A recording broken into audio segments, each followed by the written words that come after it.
Hello, hello! I'll just have to start our little timer here that we've got.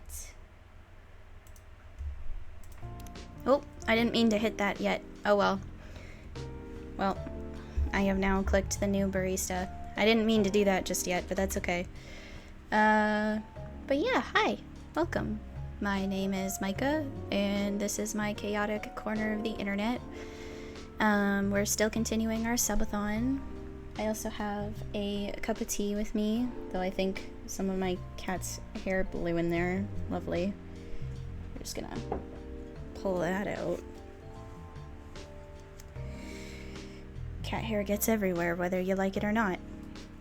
You will probably hear my fan in the background. It's probably gonna get hot in here, so trying to mitigate that. There's also a new community challenge, which I haven't done a community challenge before in my entire 4 years of streaming. 4 or 5 years, something like that.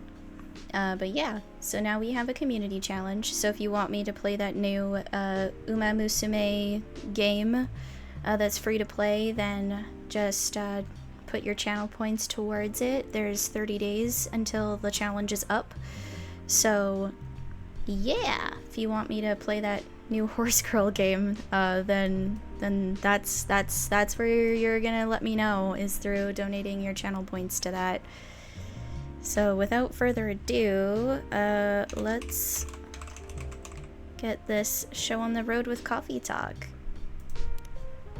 Yep, that's my name. Okay. Let's play the story, shall we? This game is similar to Valhalla, where... Oh, Seattle 2020.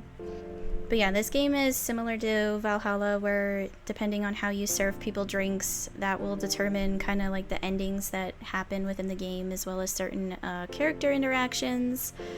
So I do have a little cheat sheet for the drinks, because when I was playing this by myself a different time, I did have a bit of a challenge with certain aspects of it.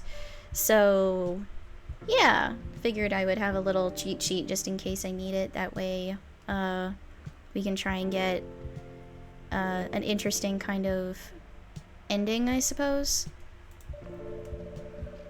A city filled with dreams and madness. A time when the great war between races is but a footnote in history. A time when anyone can dream of being whatever they want to be, and have those dreams crushed before they can even be discussed. But still, it is a place and time where anything can happen.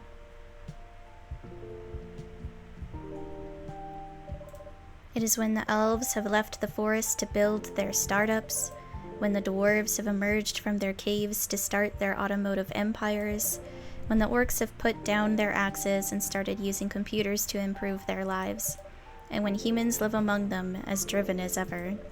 It is a city that holds the many dreams and stories of its people.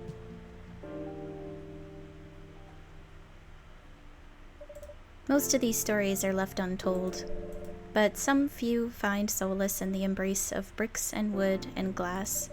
They are told over drinks, then take up residence in some stranger's memories.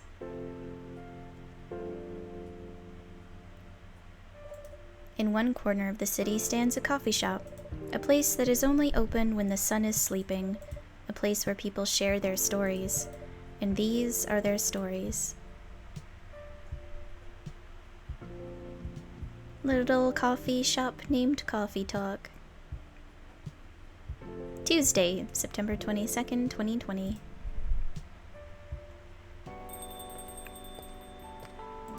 Alright, I want to look at our little friends list here, because you got your Tomodachi, which I think is pretty fun, because it's like a fun play on words for Tomodachi, which is friend in Japanese. Oh, it gives me all of the drinks from before that I unlocked? Oh, thank God. Oh, wait. That's not all of them. That's only the few that they give you at the beginning. No! Okay, that's what I thought. I think if I was to play on the other file, then it would, like, give me the drinks that I unlocked, but that's fine. And then you have your, I forget what this is. The Evening Whispers. Yeah, you have your news stories, which you don't get any until, like, the day after this day. Welcome. Oh, it's you. Hey, Micah Ghost. How's the night so far? It's calm, as usual. We've got a slight problem, though. Huh? What happened?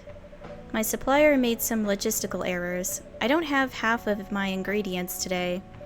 Man, that's a bummer. Don't worry, I can still serve the caffeine you desperately need. That's good to hear. Anyway, let me set things up first. You're our first customer, after all.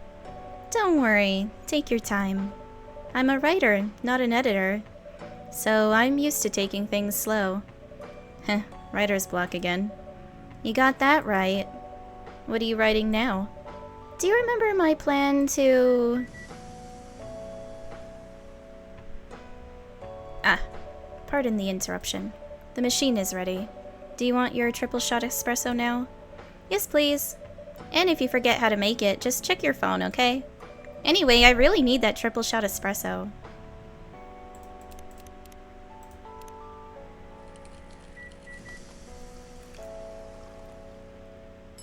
Ta-da! 1 cup of triple shot espresso, special for my only customer tonight. That aroma. Ah, exactly what I need. Anyway, where were we? Your plan to do something? Yes, that. It's not that I hate writing stories for the newspaper, you know, but it seems like the right time for something bigger. So, a novel? Yes. It sounded so simple when I was making the plan. At least you still have your job, in case things go awry. Did I say something wrong? No, you were right. You said something I should have thought about myself.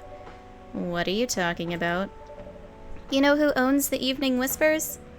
GRA Media, right? Yes. And they are also the biggest book publisher in the company, or in the country.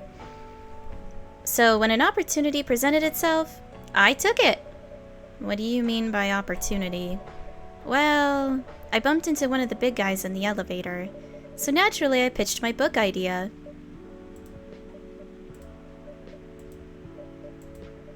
Come on, don't look at me like that. Are you for real? Yeah, I know. It was such a stupid thing to do. So how did they react? Thankfully, he'd seen my short stories. So he challenged me. If I can get a draft ready in a month, he'll pull some strings and get the fiction publishing division to sign me up for a publishing deal. That sounds great. What about your job at the Evening Whispers? Do you have time to do both? That's the hard part. I've been secretly working on the novel during office hours. And I'm falling behind on the newspaper's deadlines. If the chief finds out, she'll probably kick me out. Ouch. Well, at least you've got a month to finish the initial draft.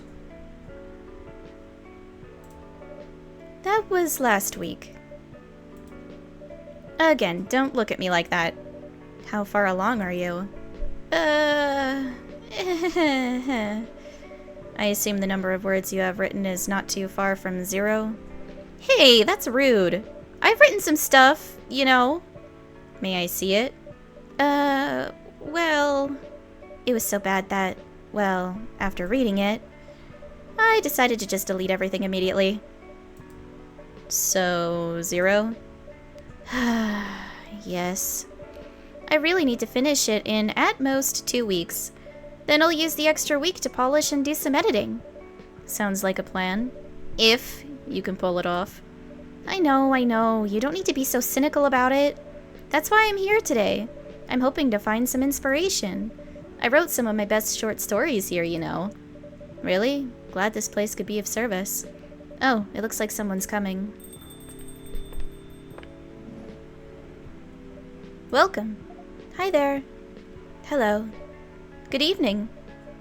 For here, miss? Yes, please. I'm not really sure what to order, though. What do you recommend? That depends highly on your mood. I'm just here to meet my boyfriend. Not planning to be awake all night.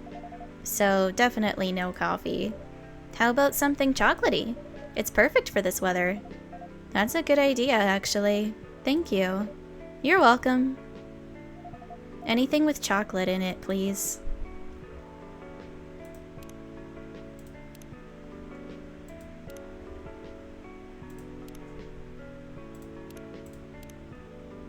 Chocolate.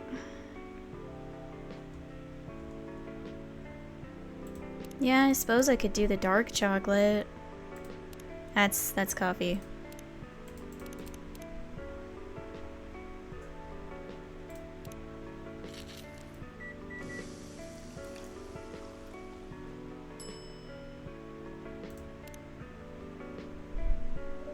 One cup of chocolatey goodness.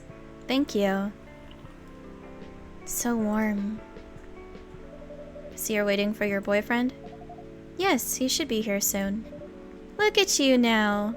You went from empty to 3 customers in one night. I thought this place would be more crowded, considering it's the only coffee shop that's still open after midnight around here. Because it's the only coffee shop that still opens past midnight, it's mostly empty. Now that you mention it, it is good for business having the Is it good for business having the coffee shop only open at night? Definitely not. Yep, what she said. Then why?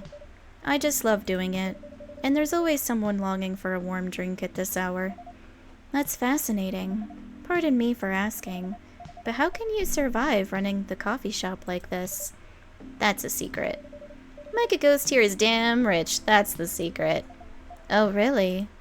She's exaggerating. Don't worry about it, Micah Ghost can manage. I'm sure this place isn't going bankrupt anytime soon. So you'll still have a weird, quiet place to meet up at night. That's good to hear. By the way, are you a regular here? I don't really have anywhere else to go. I'm a writer who works best at night and in a coffee shop. Not so many options for that. No wonder. She's a pretty good writer, you know. You can find some of her stories in the Evening Whispers. Shut up! Wow, that's really interesting. What kind of things do you cover? I cover the stories of people around town. Personal, interesting, weird stories. I also contribute to their short stories. I love their fiction. You wrote those stories? Thank you. I wrote most of them, but not all. That's so cool. Then are you here to write a new piece? I should be, but I don't even know what to write about. Welcome. Hi. Sorry to keep you waiting. It's okay. I had a nice chat with the fine folks here. Hi there. Hello. Hi. Would you like to order something? Surprise me. What kind of an order is that? Well, I don't know what to order. Do you have any preferences, sir? Something bitter to keep me awake, with milk. Oh, and draw some latte art on the top. I'm so shitty with latte art though, bro.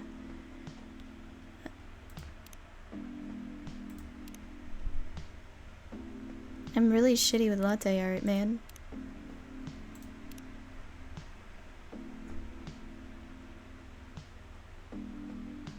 Or maybe I should do the cappuccino. Because I think I can do latte art on a cappuccino. Oh, I can. Okay. I'm not going to be any good at this, though.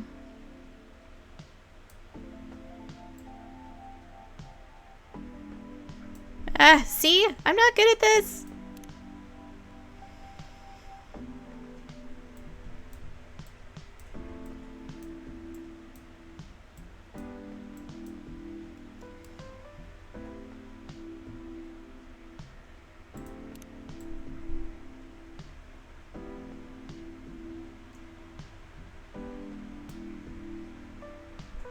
I don't know what that's supposed to look like. I kind of see like a pipe with smoke and then whatever this is, I couldn't tell you. See, I told you, not good with it. Here's your order. Is this what you call latte art? That's cute. I told you, I'm not good at it. Perfect. Anyway, I was distracted by some work. Plus, there's the rain. It's okay, Baileys. I was having a nice chat with them.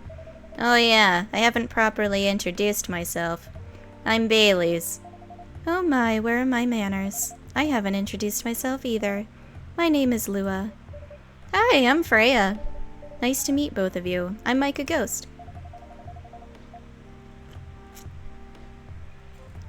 Hey, did you know that Freya here is a writer for the Evening Whispers? Oh, really? I've done some work from them a few times. Oh, what kind of work? I'm a freelance designer and illustrator. I've done some caricatures and infographics for the paper. I assume you were in contact with Steve? Yep, he's a nice guy to work with. Oh, really? No, he isn't. But I've dealt with worse clients. Way worse. Yeah, I'm glad he's in the design and visuals department. I wouldn't be able to stand working with him directly. Come on. He's tough to deal with, but definitely not the worst. Oh, of course. No matter how deep you go, there's always another layer of hell. How do you usually deal with bad customers here?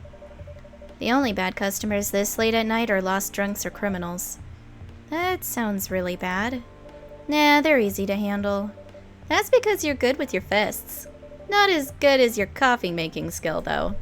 Thank you. I'll take that as a compliment.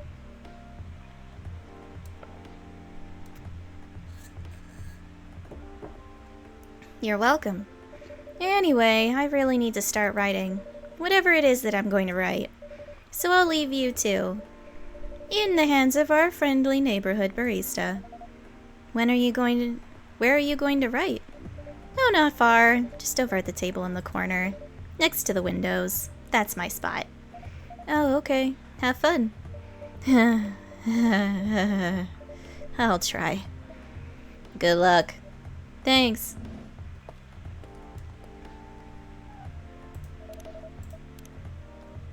There we go. Now they've been added to the Tomodachi.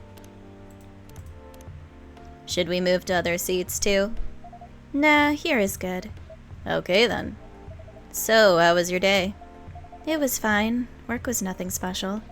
I finished my proposal early so I could get out of the office. Plus, my boss was in a really good mood all day. I thought your boss was always a happy-go-lucky person. Well, he is. But today he was happier than usual. I'm not sure what happened, but it was great seeing him smile so much. What about you? Any problems with your latest client? Excuse me. Yeah, this one's a pain in the ass. You know those memes that depict terrible clients? Well, she fits all the bills. I could go on forever complaining about her, but that won't help me a bit. You should make a meme about her. And lose my current project for a minute of laughter? That might be worth it. You should ask Micah Ghost here about how to deal with annoying clients. Oh yeah? How do you usually deal with annoying customers? The ones you don't need your fists to take care of. I do have my own methods, but it wouldn't be wise to talk about customers to other customers. Now that's one good lesson to learn for the day.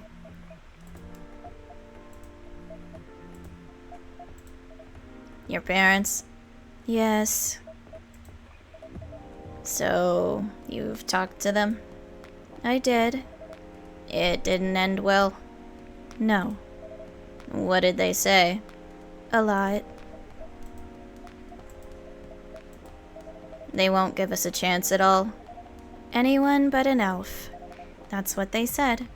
How about you? More or less the same. I got into a fight with my old man. That's why I'm staying at Farron's place now. They kicked you out? You don't have to do this, you know. They're your family. I can't stand even one more second being a part of them. I might not have a stable income, but I can manage. But still, you don't know what they said about you last night. I'm sorry. What did they say about me? Or about my race, I assume. Forget it. I want to know. Just the same old shit. Mumbling about how elves are holy creatures. About our immortality. About how even if I outlive you... What? Nothing. About how if you outlive me, no other elves would want to be with an elf that's already been tainted by a lowly succubus?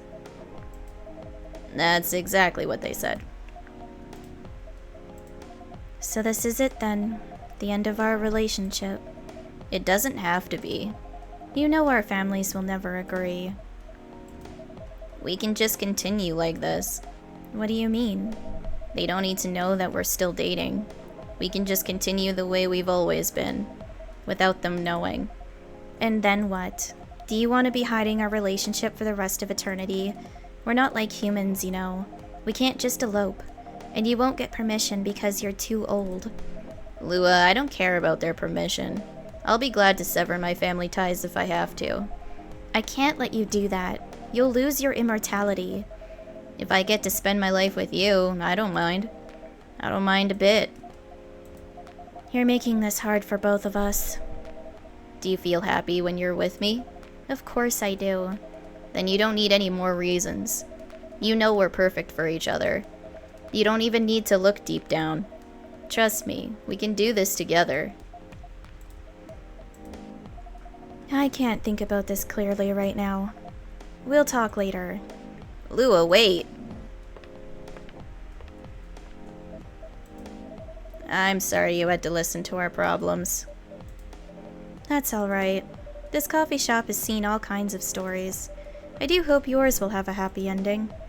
Heh, I hope so too. Do you have any alcohol? Sadly, no. That's a bummer. Well, do you have anything that's warm and can calm me down? Do you like green tea lattes?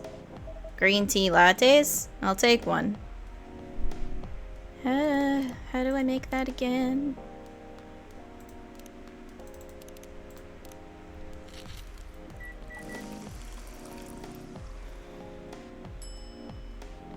I'm not gonna do latte art. Here's your green tea latte. This is good. Thank you for this. By the way, are you married?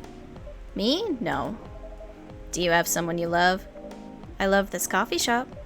But I'm sure that's not the answer you're looking for. Heh, I didn't really have any expectations. Man, out of all the people in the whole world, why did I fall for her? You can't choose who you fall in love with. You can if you try hard enough. At least, that's what my old man said. He really is one pretentious elf. But I guess all of them are. Entitled, pretentious, immortal douchebags. At least you have an eternity to learn and change. Or an eternity to be an eternal asshole. Anyway, I need to go now and probably drink myself under until the sun rises. There's still a while until sunrise. More time for me to drink then. See you around. See you around too, Miss Freya. Thank you. Do visit again.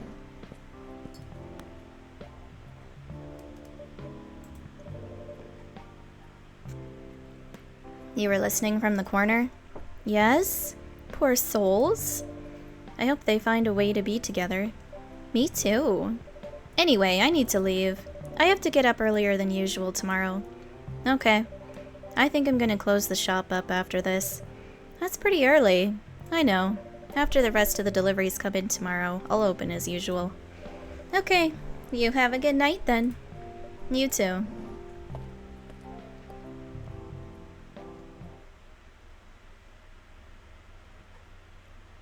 Le menthol. Sour and cool with a hint of home.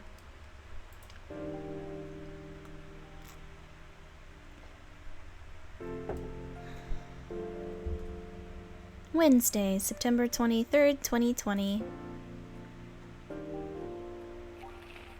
Zombie virus from Africa may have reached Seattle. Okay. Seattle groceries distribution problems harm local restaurants. FIRE plans to enforce stricter regulations to manage illegal immigration. What else do we have here?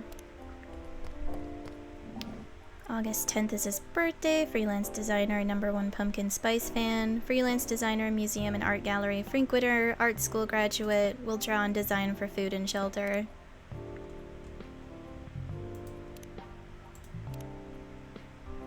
Road trip. Bye, Freya!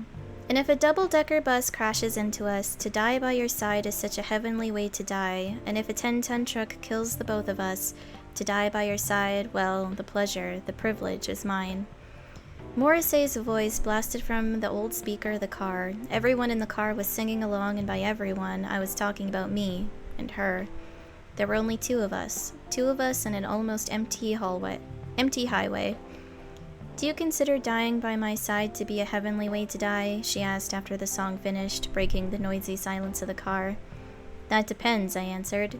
Depends on what? On how we die. I'm sure having a masked psychopath slowly mutilating us while we're holding hands won't be a pleasant experience. Then what kind of demise would you consider a heavenly way to die next to me?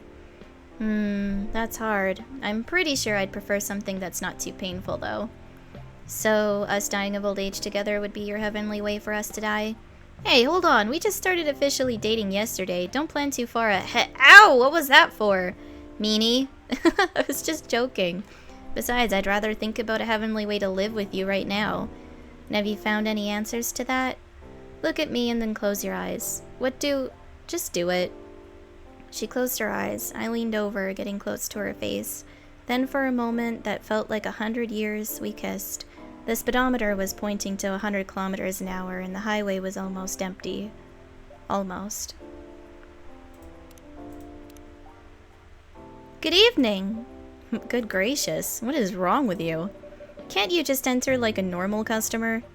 I'm sorry, but I'm so excited to share this with you. What are you talking about? I know what to write for my novel. Is it one of your impulsive temporary ideas again? Hey, don't be rude, I'm being serious here. Okay, just tell me. What are you going to write about? This coffee shop. What? I'm going to write stories about this coffee shop and the people who come here. Are you for real? Yes. What if I say you can't do that? I'm not asking permission. That's like a breach of the customers' personal lives, you know. Relax, I know that. I just need some inspiration from this place. The stories themselves will be loosely based on what I hear and see here. How loosely based? Knife Walker novel versus movie level loosely based. The old one? Of course I'm talking about the old one. That's already very different, you know. You can't get more different than that. I mean, it's not like I can tell you not to write about a coffee shop, right? No, you can't. Although you can just ban me from coming.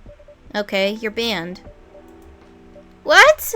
Just kidding. I wouldn't do that to my loyal customer. Very funny. Thanks for not banning me, though. Anyway, I'm really excited to see who's gonna come tonight. I wonder what kind of stories they'll have.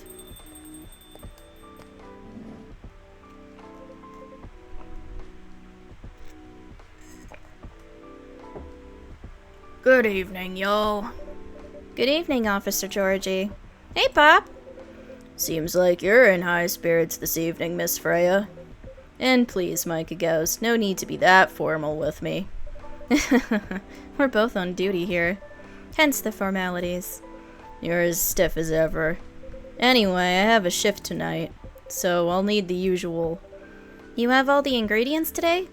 Not everything, but more than yesterday. Except for tea. I'm out of tea. You still remember my favorite, right? Coffee with a hint of sweetness. You got that right. Make sure not to use milk. Yeah. Thanks to your Tomodachi profile, everyone knows you're lactose intolerant, Georgie. Anyway, a cup of sweet, healthy coffee, please. Now, I don't know if I did this right when I was playing during my personal time. So I'm gonna look at the coffee-based drinks. I think it's just gonna be like coffee and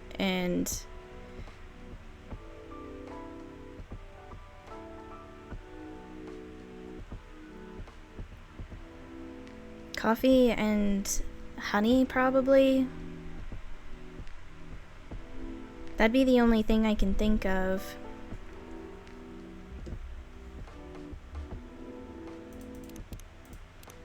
Something like that, I think.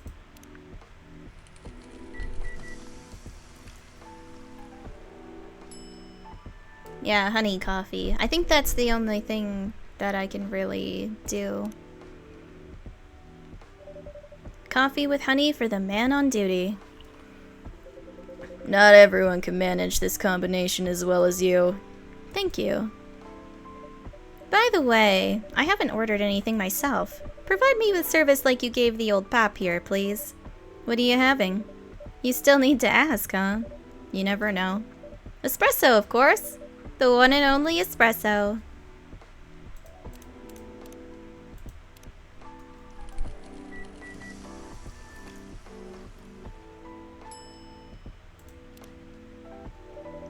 A starless night sky for the green-haired fairy. I'm not even sure whether that's a compliment or not. This is perfect. So how's everything going at the paper, Miss Freya? As usual. Awful. She's making a risky deal with her boss. Yeah, pretty much. What kind of deal? A possibly life-altering deal. A very dangerous one at that. Okay. A deal she regretted.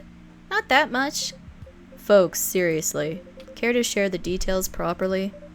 You tell him. She's secretly using her working hours to do something else.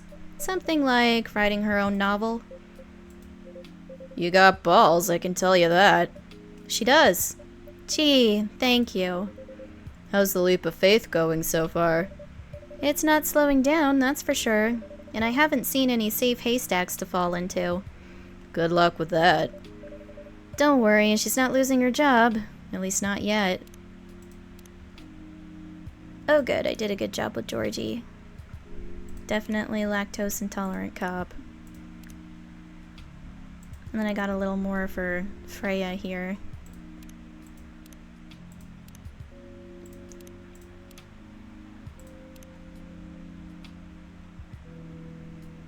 Journalist and short story writer, you can read my surreal and weird short stories at the Evening Whispers. Idolize and aspire to be someone like Gail Naiman or Maruki Harukami, which I'm sure we all know who that's supposed to reference. Her life will be pretty hard if she messes this thing up, though. Thank you for the reminder. So yeah, as Micah Ghost said, my editor-in-chief doesn't know about it yet. But my novel is going to be published by our parent company anyway. So technically I'm still doing work for the company. She'll be really pissed off if she finds out, though. Wait, is stealing time a crime? Technically, I might have to arrest you. Hey, you do it all the time, too. Those are just coffee breaks. Sometimes they might take longer than they're meant to. But still, coffee breaks. You're making me feel worse by saying that. You should feel bad. Stop adding salt to the wound, okay? It's just a fact. I'm not sure whether this will make you feel better or not. But if your writing career goes up in flames, the police force is always looking for people with balls as big as yours. Just don't mention that you like to do other things during working hours. I want to say thanks, but I feel like I should be offended.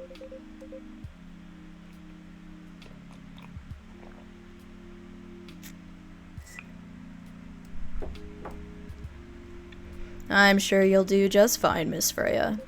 Do you have any idea what you're going to write? I have, actually. Oh, good. What will it be about? A coffee shop and the stories people tell inside. You're letting her do that? There's no stopping her. What's wrong? Please don't write about any shady-looking police officers who love to take breaks more than they should inside the coffee shop near their post. I will definitely write about that police officer. He'll make a good comedic character. Was that a compliment, or are you just making fun of me, eh? I would call that a compliment. Is it? I don't think so. Hey, what do you have against me tonight? Micah Ghost is probably worried about losing customers due to breach of privacy. Come on, it's not like I'll be using real names. And I'll dramatize most things I've heard, of course. That's even worse. Here's the thing. The stories I've heard, they'll only be the inspiration for what I write. By the way, as someone stationed here, I assume you've heard a lot of stories from the people around here, right? No. Come on! Nope. No, no, no. You helped me once with one of the stories I wrote for the paper. The one about this secretly rich beggar hanging around the block. I'm sure you can give me other interesting tips. I helped you more than once, actually. What? Really? Now it's my turn to say, come on. Which stories are you talking about? You asked for information about the busker, the one who's always playing his guitar, always got a rose with him. Oh yeah, that guy. Yes, poor guy. Hearing about your girlfriend passing during an investigation is... I don't know. It's hard. He took it quite well, to be honest. It was hard, but at least you gave him closure. He never complained that you used his story for the paper? I got his blessing before giving it to the editors. Well, at least he's become more popular since the article was published. More income for someone in his line of work. Yeah, the rose has become kind of prop for him now. Anyway, back to the topic. Any hot tips? Okay. Have you heard about this one girl? Ooh, tell me. Lately, this girl's been coming to a coffee shop in the area more than before. She's pretty weird. I don't know what her deal is. But she has bright green hair. Oh, come on! I was so excited to hear about something real. You think you're not real? Wow, that went deep fast. Faster than my career going downhill. Hey, what's with this sudden mood? Yeah, cheer up, girl. Sorry, I'm having mood swings because of the pressure. You'll do just fine. I mean, you're great with your short stories. By the way, why this coffee shop? Because I spend a lot of my time here, I guess. And then there's this couple that visited the coffee shop yesterday. What about them? They're going through a pretty hard time together. You know, different races, different cultures, families don't approve.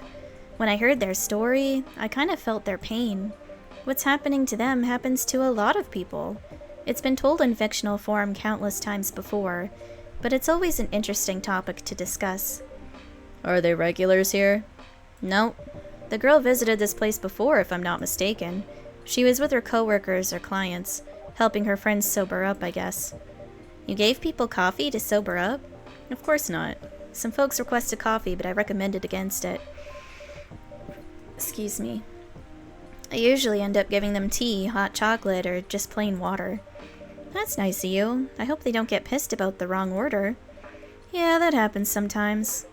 Good for you. Anyway, look at the time. It's time for my shift. Oh yeah, go on and do your job, old man. Don't forget to share anything interesting you hear with me. Let's not make this a habit. Can't promise you that. Okay then. See you later, everyone. Take care, Officer Georgie. Later.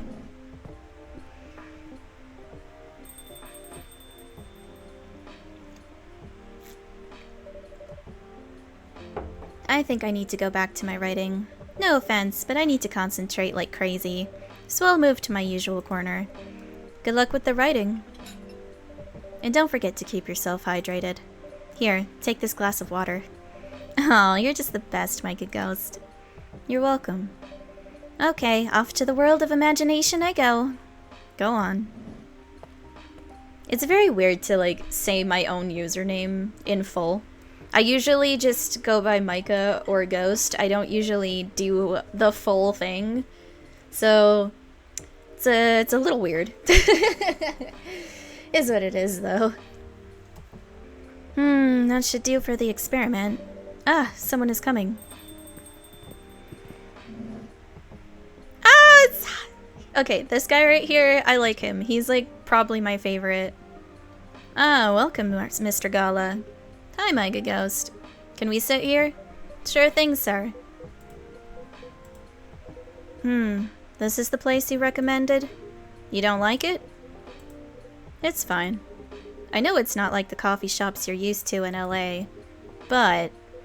Gala, it's fine. Sorry to interrupt. Do you want to order anything? Yes. What do you want to drink? You first. Okay. Anything with coffee and ginger, please. Okay, now his drink is specific. And I didn't do very well, with it last time. Except now he's wanting coffee and ginger, which I don't think that's what it was before. I think you had to, like, go through a specific, set of events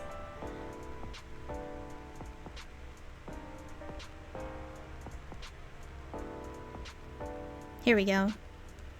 But I know I can do this. Wait, was it... I think... I want to make sure I do the combination correctly. Yeah, okay. There we go.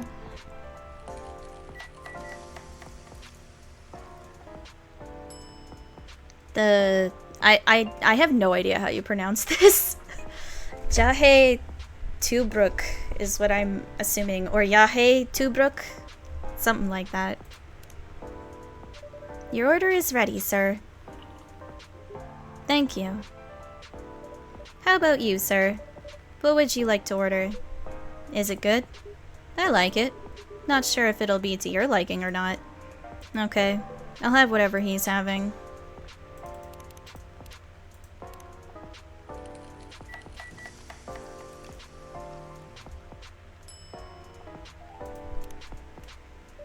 Here's your order.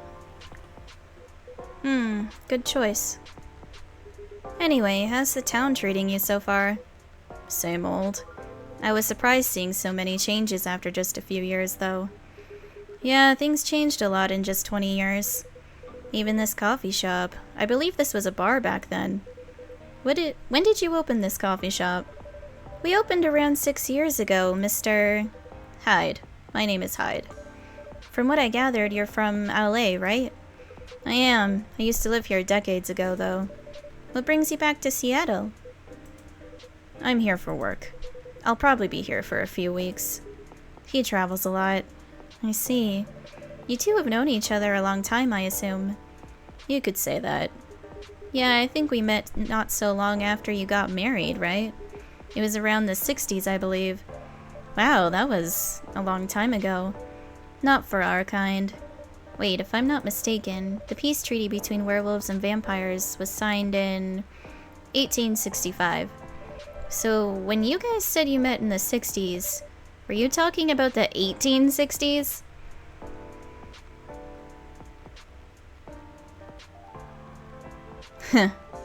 No, we met in the 1960s. We're old by some racist standards, but not that old. Although it's still fair to say we haven't seen each other in a long time. I guess 20 years is a long time. This was the place, wasn't it, where we first met? Yeah, when it was a bar. They moved? Bankrupt. Such a pity. You're happy the bar closed down? What's with the smile, if you don't mind? Heh, nothing. I was just wondering, will history repeat itself? I certainly hope not. I've been coming to your place since the first week you opened. You've got something special here. It won't close down anytime soon. Thank you, Mr. Gala. Speaking of, it's been quite a while since your last visit. Busy at work? Kinda. With the news about the newfound virus going viral, the hospital has been extremely crowded.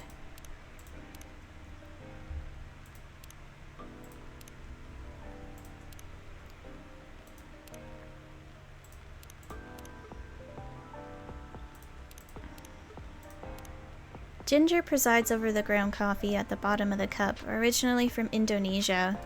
Yeah, so I'm probably not saying its name right at all, because I don't know how to pronounce Indonesian at all. Is the virus that dangerous? No one is sure about that, but most people who come in are just... I don't want to use this word, but they're just paranoid. You're still doing the same job in the same hospital? What was it called? Admission officer. And yes, I'm still a hospital admission officer there. They should have given you a promotion for your loyalty and long service. They offered me a managerial position, but I declined. I prefer doing this. Huh. To each their own. Anyway, I was wondering, do they still sell legal blood at your hospital? They do. Although people don't need to visit the hospital directly anymore. They can just order through that blood marketplace app. Are you talking about Bloodlust? Uh-huh. Bloodlust get their supply from the hospital? They can't certify blood on their own. Only hospitals and the Ministry of Health can do that. They're just middlemen with a lot of sales promos. You use it often? Not really. I'm trying a new vegan lifestyle, remember? But I do know the founder of that startup. Oh yeah, how's your vegan diet going? It's not easy, but nothing I can't conquer. Excuse me for asking. By going vegan, do you mean you don't drink blood anymore?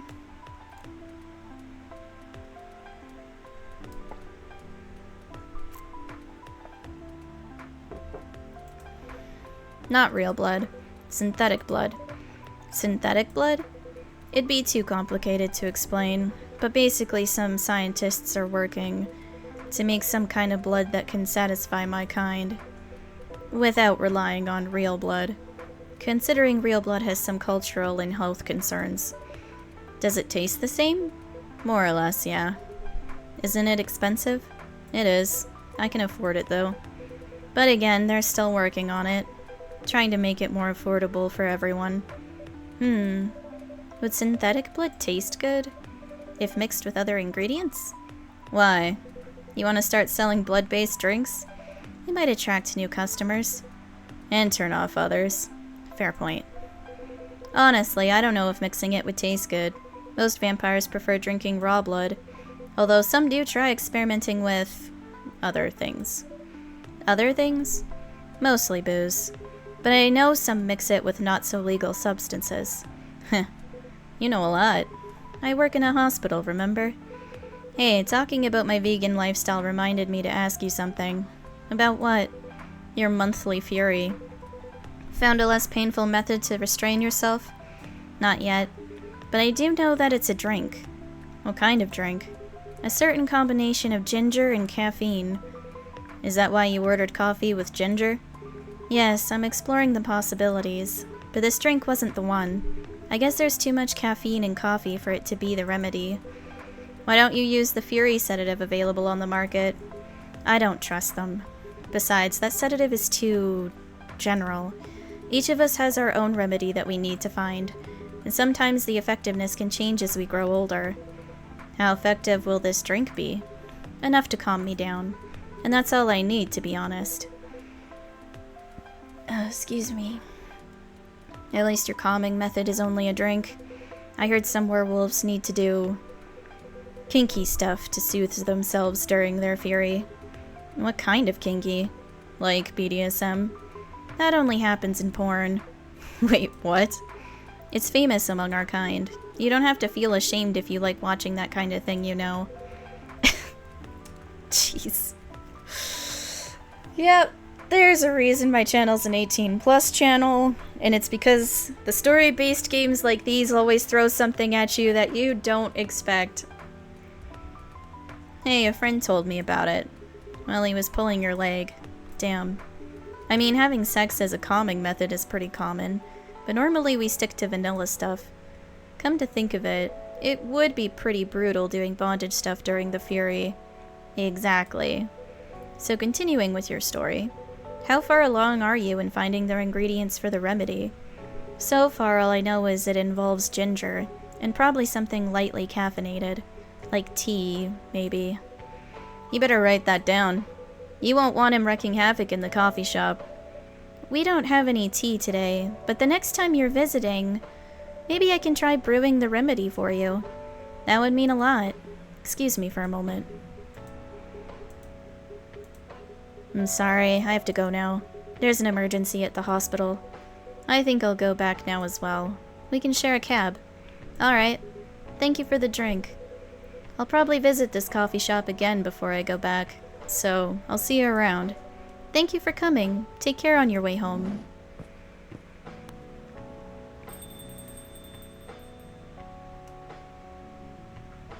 Hey! Are you done with your writing for tonight? Kinda. Those two guys kinda reminds me of this video I saw online. I would prefer if you didn't start fantasizing. It's a video of a wolf pup playing with a baby tiger. It's nice to see friendships that grow in unlikely circumstances.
Okay.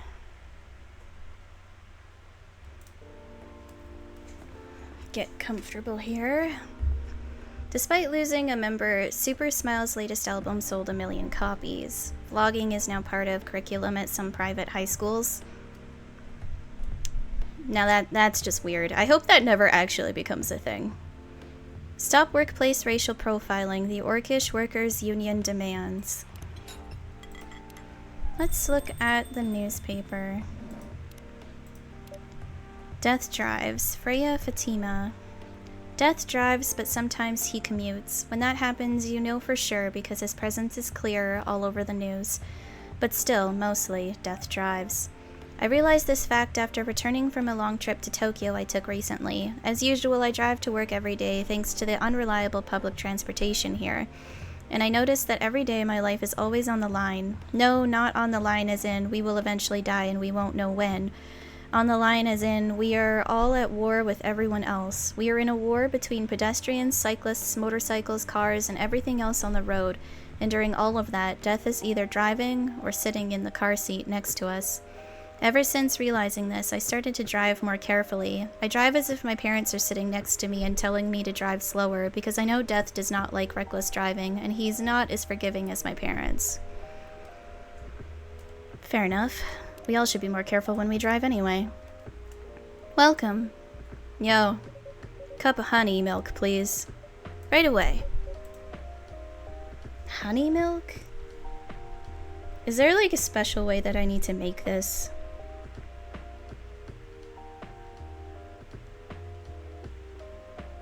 That's tea. That's not what I'm looking for.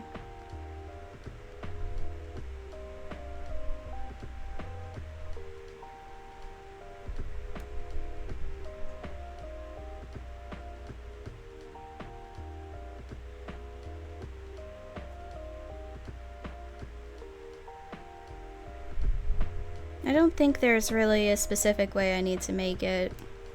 So,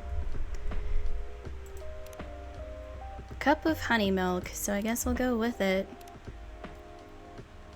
Do I want it to be really sweet? Like, is that what I should do?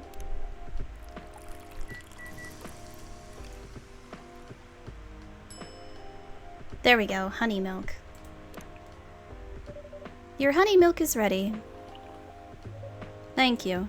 You're welcome.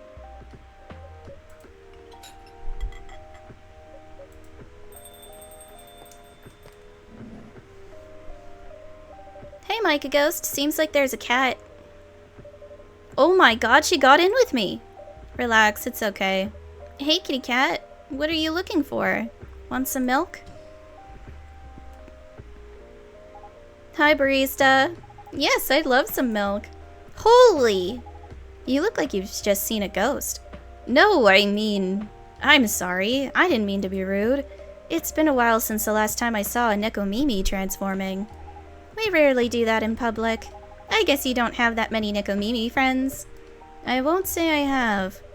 You folks usually use your feline form to commute. If I'm not mistaken. That's right. Well, commuting as a cat sounds more practical than commuting as a than commuting in a bipedal form. Kind of. Anyway, before we continue, can I have my milk, please? Ah, I'm sorry. What kind of milk do you want? Just milk. No additional stuff or anything? No, milk and nothing else. At least that's easy to do.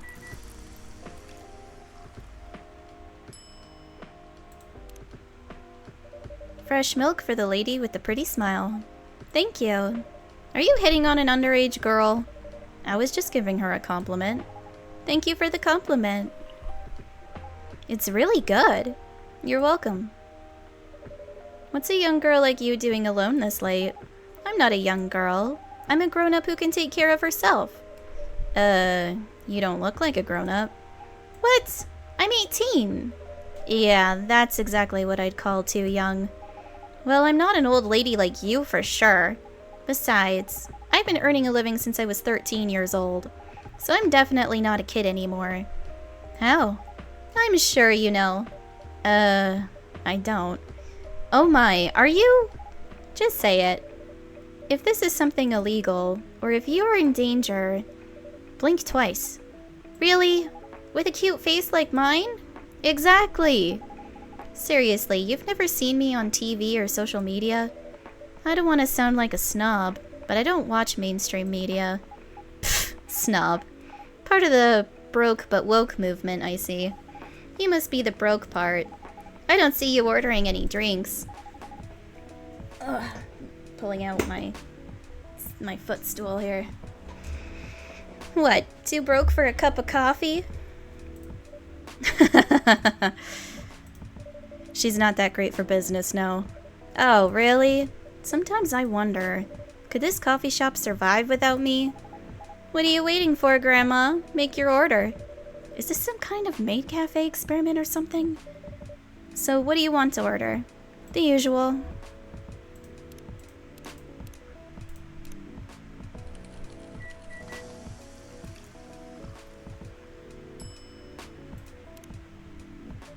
Your espresso is ready. As good as usual. Glad you liked it. Wait a minute. You do look familiar. Are you in a pop group? Are you Rachel Florencia? The member of Super Smiles who just graduated and started her solo career? Uh-huh. You're not a lost cause after all, Grandma. That brings us back to my first question. What the hell are you doing here? Drinking milk. I'm serious. But you can see it with your own eyes, right? I'm really here to drink milk. How come this coffee shop attracts so many weird people? Well, while we do have a lot of unusual customers, this is the first time we've had a famous celebrity visit. To drink milk, no less. Yay, achievement unlocked! No, seriously, why are you here? Well, you know, the usual young folks' problems. I had a fight with my father, and so here I am. Ah, I see. But is it okay for a celebrity like you to be out alone this late? You don't need to worry about me. I can turn into a cat. Now I'm really worried. Anyway, what happened? My dad, we got into an argument. He doesn't like my line of work. He always saw my profession as something negative. But I love what I'm doing. What about your mother? What are her thoughts on your career choice? She passed away a few years ago. I'm sorry to hear that. It's alright. Your dad know anything about the entertainment industry? He used to work in shows biz decades ago. So yeah, he does know a thing or two.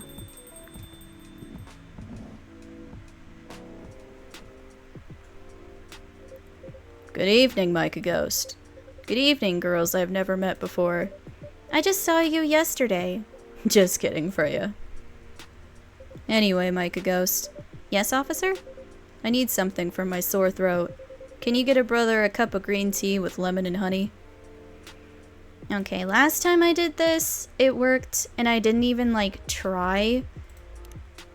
I just followed, like, the sequence that he said, which is, green tea, lemon, and honey, but I don't know if that's actually the right sequence to make the drink.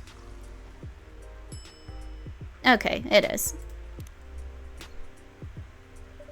Your special drink is ready. Well, well, well. What do we have here? It's my special cough syrup. What do you call it? Cough syrup. Of course you do. Let's see whether this drink tastes as good as it smells.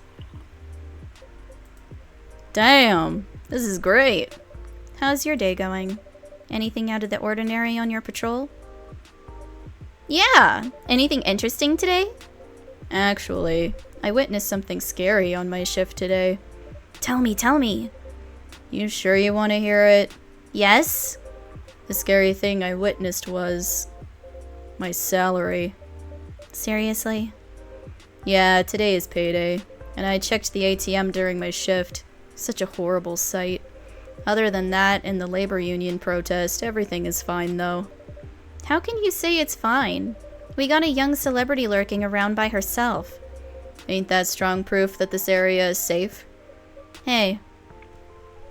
Thank you for the drink and the place to sit. I'm going back now. Oh, thank you for coming. Hope you enjoyed. Hope you enjoyed your time. Uh-huh.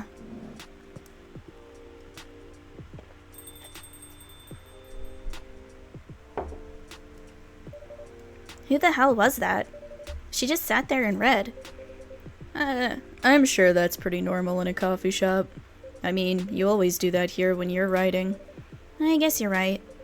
Anyway, where were we? Oh yes. What are you doing here, young lady? It's pretty late, you know. I don't have anywhere else to go. And this place looked cozy. I see. So you basically wanted to go to a bar, but you're underage, right? How did you know? You can read minds now, old man. I have a daughter around her age. It's easy to translate what they say, especially when you have to deal with them every day. I don't know why you're here, but everything's gonna be okay. You can forget all your problems while you're here. Dude, you're a cop. It's not his job to take care of someone else's daughter. He's a cop! That is exactly his job! Relax, Freya. Don't be so uptight. Yeah, Mr. Policeman here made me feel much safer already. You know it yourself, Freya. This place is very safe. Right, Officer Georgie? Of course, this is the safest place around here. Hey, that endorsement comes with a discount, right?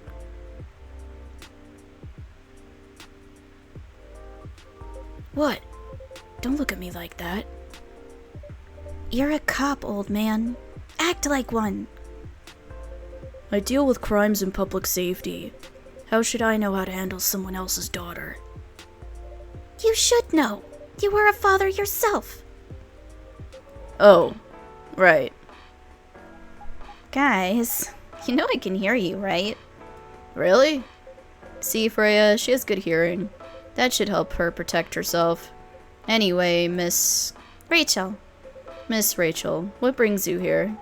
as I've told the others, I had a fight with my dad. Why are you laughing? Me and my daughter fight every day. Hey, why would you say that? Because it's true. I fought a lot with my kids. That's normal. In fact, whenever we finish arguing about something, we become closer as a family. Huh? Because when things have calmed down, I learn something about them. And they learn something about me as well. As long as we don't leave things unresolved. An argument makes things better. But it happens so often. Tonight was just one among countless others. He wasn't like this before it happened. You mean before your solo career?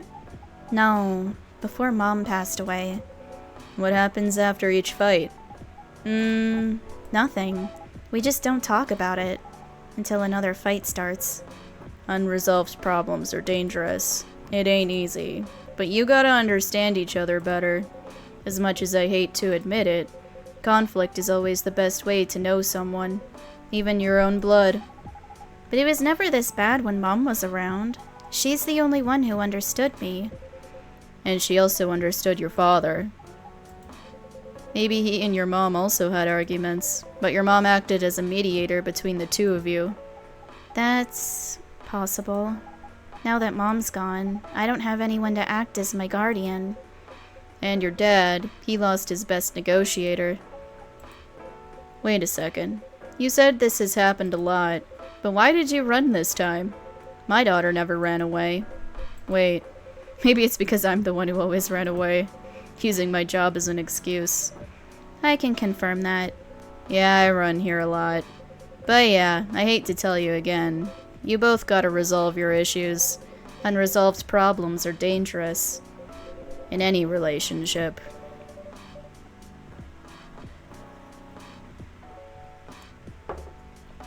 I kinda understand what you're going through, Rachel.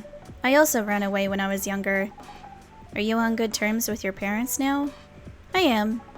When and how did it happen? To be honest, I'm not even sure myself. It just happened. Maybe I should run even farther. I mean, I have my own income. I don't need to rely on my dad. Yeah, I wouldn't recommend that. Why? I'm an adult. No adult would ever say I'm an adult. Isn't that the truth? Oh my god. Like, no. We're just kids in big person bodies. We just play it as a facade. We think we're adults, but really, we're not. Favorite things, movies, Police University, Cop Story, Robert Cop. What I'm doing with my life, father of 3 beautiful girls. Okay.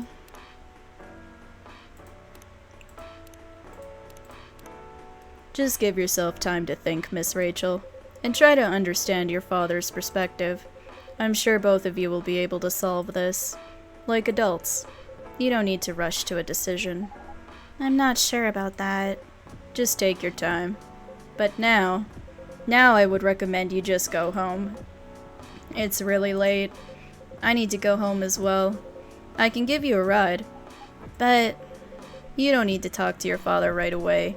Just go straight to your room. At least knowing you're safe at home will give him some peace. That will allow him to think more clearly about everything. You're right. You really are a cop, Georgie. Of course I am. So where do you live, Miss Rachel? In the western part of Neccotown. Oh, that's quite far. You're still going to drive me home, right? Old man. Of course I will. Should I drive you home too, Miss Freya? No, you don't have to. I'm riding my bike. Are you sure? 100% sure. Okay, we'll be off then. Thank you, Micah Ghost and Freya. Take care on your way home. See you around, Micah Ghost. Again, feels really weird to say my entire fucking gamer tag. Why did I do this?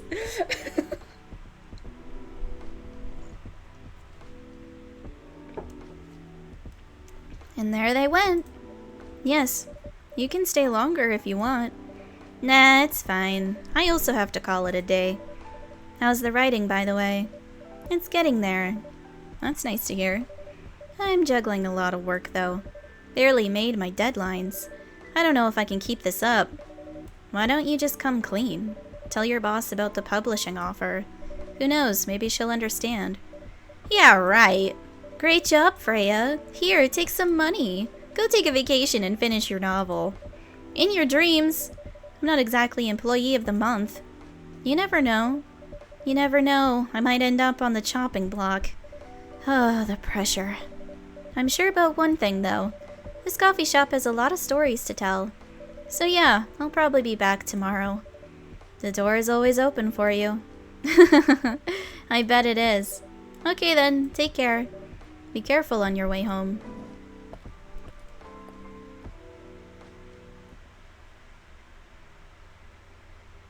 STMJ. Warm booster made of susu, milk, telur, egg, madu, honey, and jahe, I think it's jahe, ginger from Indonesia. Again, don't know if I said any of those words right. Knowing me, probably didn't. Friday, September 25th, 2020. Werewolf activist imprisoned for owning a legal furry sedative. Well, that sounds lovely. The Orcish Workers Union in talks with the government over their pleas. Rap group Street Orchestra questioned over their pro-eco-terrorism lyrics. I think eco-terrorism is like a form of terrorism, but the motivation is to get people to care about the environment. You know, like the people that were throwing tomato soup on like old paintings in museums and stuff. I think that's what that is. I could be wrong, but that's what I think it is. French kissing a cat? The fuck? So what's the craziest thing you've ever done in your life? Asked her dating app partner. Pretty bold question to ask on your first date, Akari thought to herself, and in the first hour as well.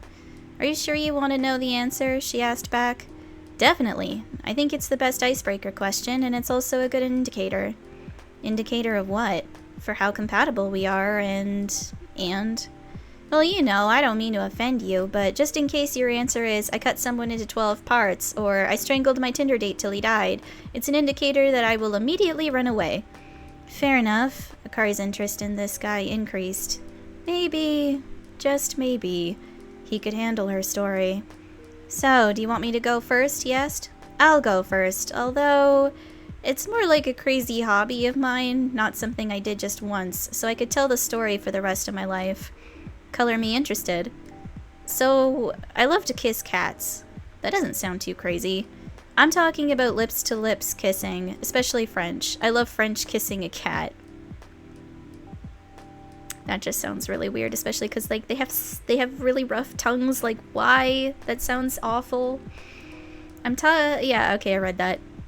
What? Her date responded without hiding his surprise. You never tried it? If you feel uncomfortable with kissing a male cat, you can always try doing it with a female one. Are you telling me you've kissed a female cat before? Both male and female, I'm pretty flexible. He didn't say anything, which was unsurprising, considering such secrets weren't usually revealed on a first date, or ever, for many people. It's not that bad, you know. Here, let me tell you about the first time I French kissed my cat.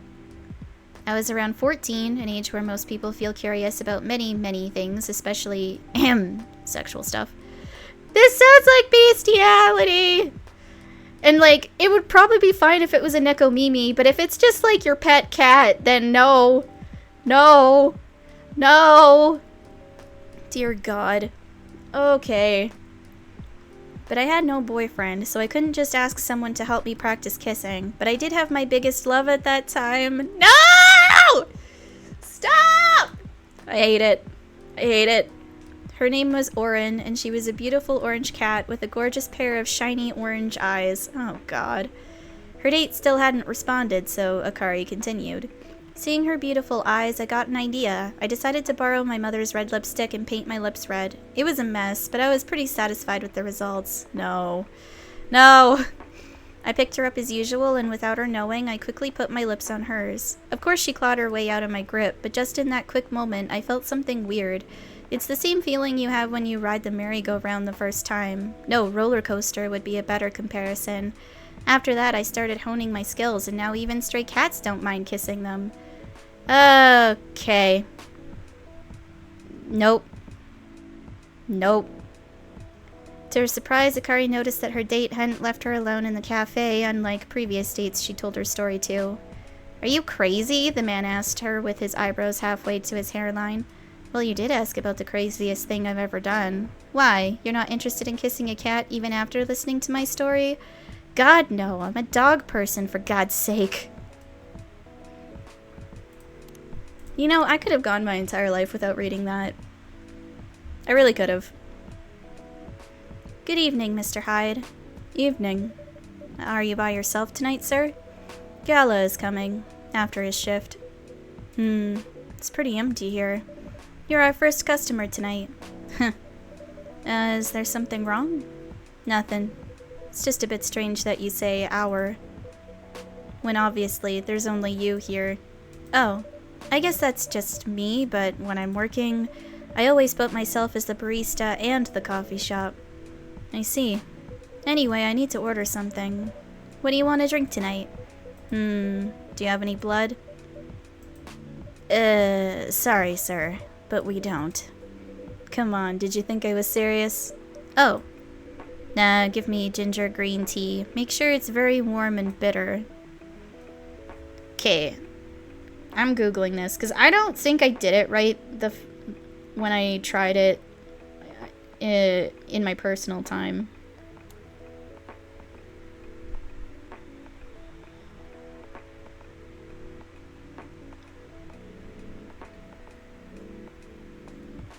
Ginger green tea, make sure it's very warm and bitter, okay?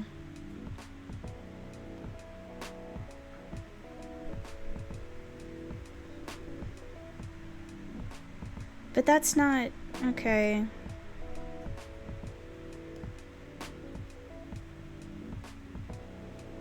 Maybe this one? It's got, I'll try it. It's not super bitter. Okay, hold on. Green tea. It has to be green tea. So maybe if I do green tea and ginger, or maybe if I do like 2 green tea and then ginger. No, I think it has to be green tea and then double ginger. I think that's the way it has to be, maybe. Oh no!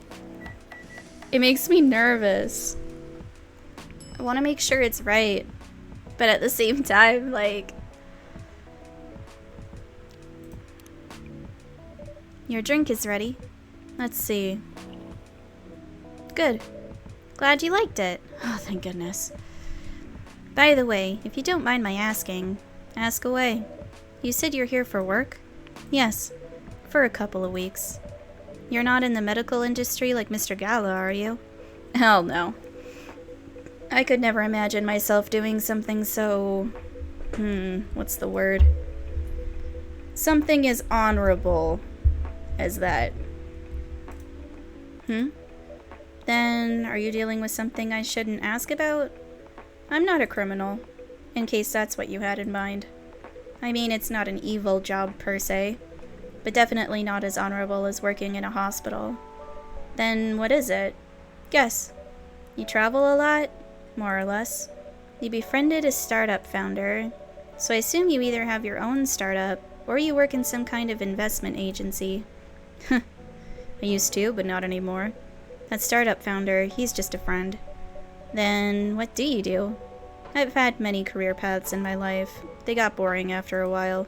So right now, I'm a model.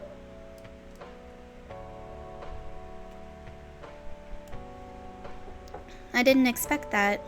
But you have the looks and the figure, so I guess it makes sense. Did I get anywhere with his friendship? I did!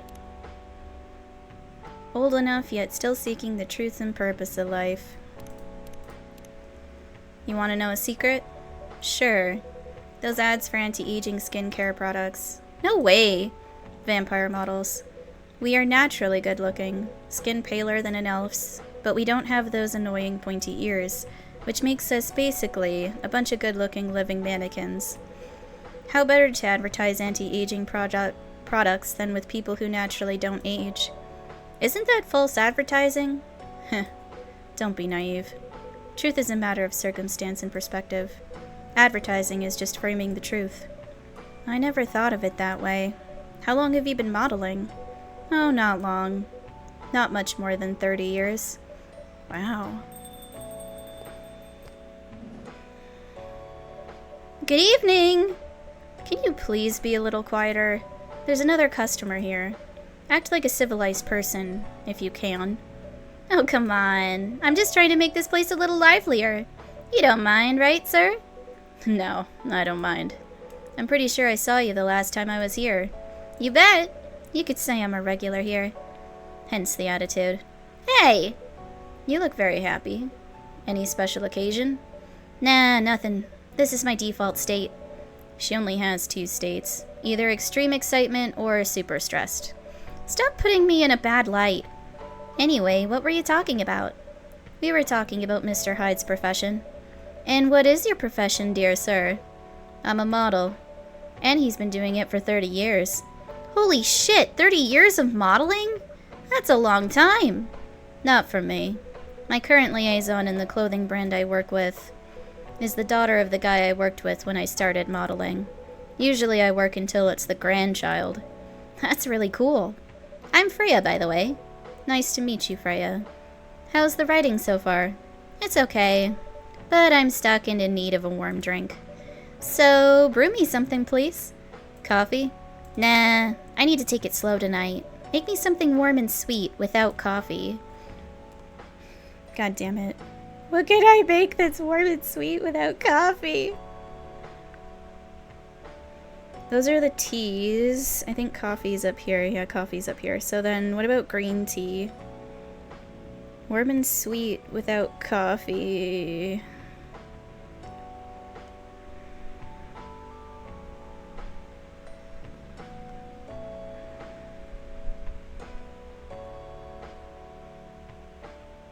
She tends to like this, and it is sweet. So, milk, ginger, and honey. Let's try that.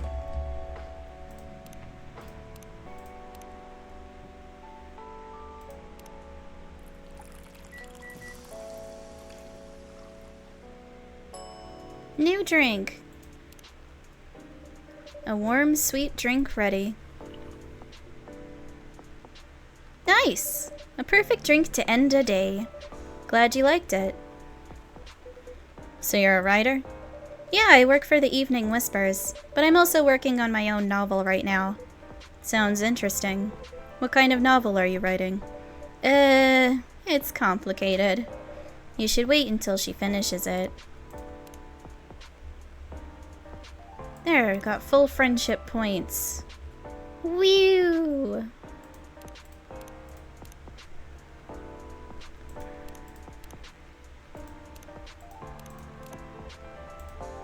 Yeah, no spoilers. That's if she ever manages to finish it. Yeah, that too. What's the genre? Slice of life. So not fantasy or sci-fi? I'm still not sure. Probably it'll be normal slice of life. You'll have tough competition. You're not wrong. I'll probably put some surreal elements in there. Maybe I'll set it in a world where only humans exist. Huh. Sounds a bit racist.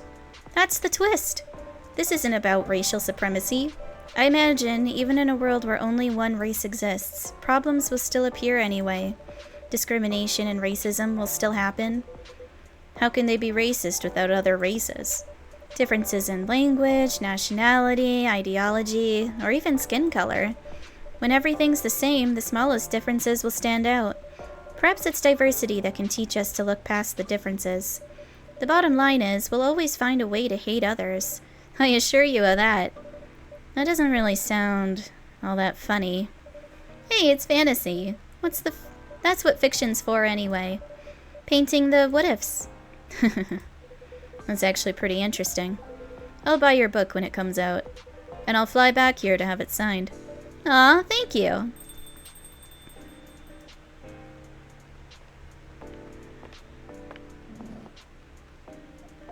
Hi, everyone. Good evening, Miss Lua. Hi there. How's it going? Great, thanks. Lua, please meet Hyde. Nice to meet you, Mr. Hyde. And Hyde, please meet Lua. Hi. Are you by yourself? Yeah, just finished a meeting. I needed an escape from my coworkers, so I decided to come here instead. Is Bailey's coming? Oh, he's not. He's a freelancer, remember? He's free to do whatever he wants.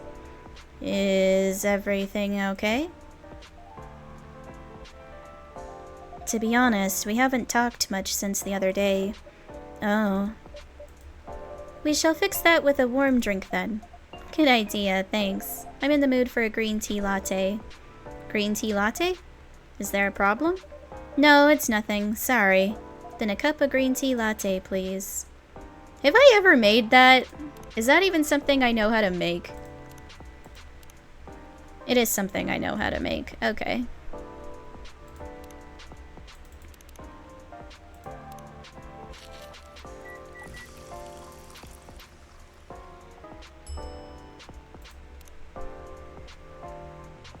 Your green tea latte is ready. Thank you.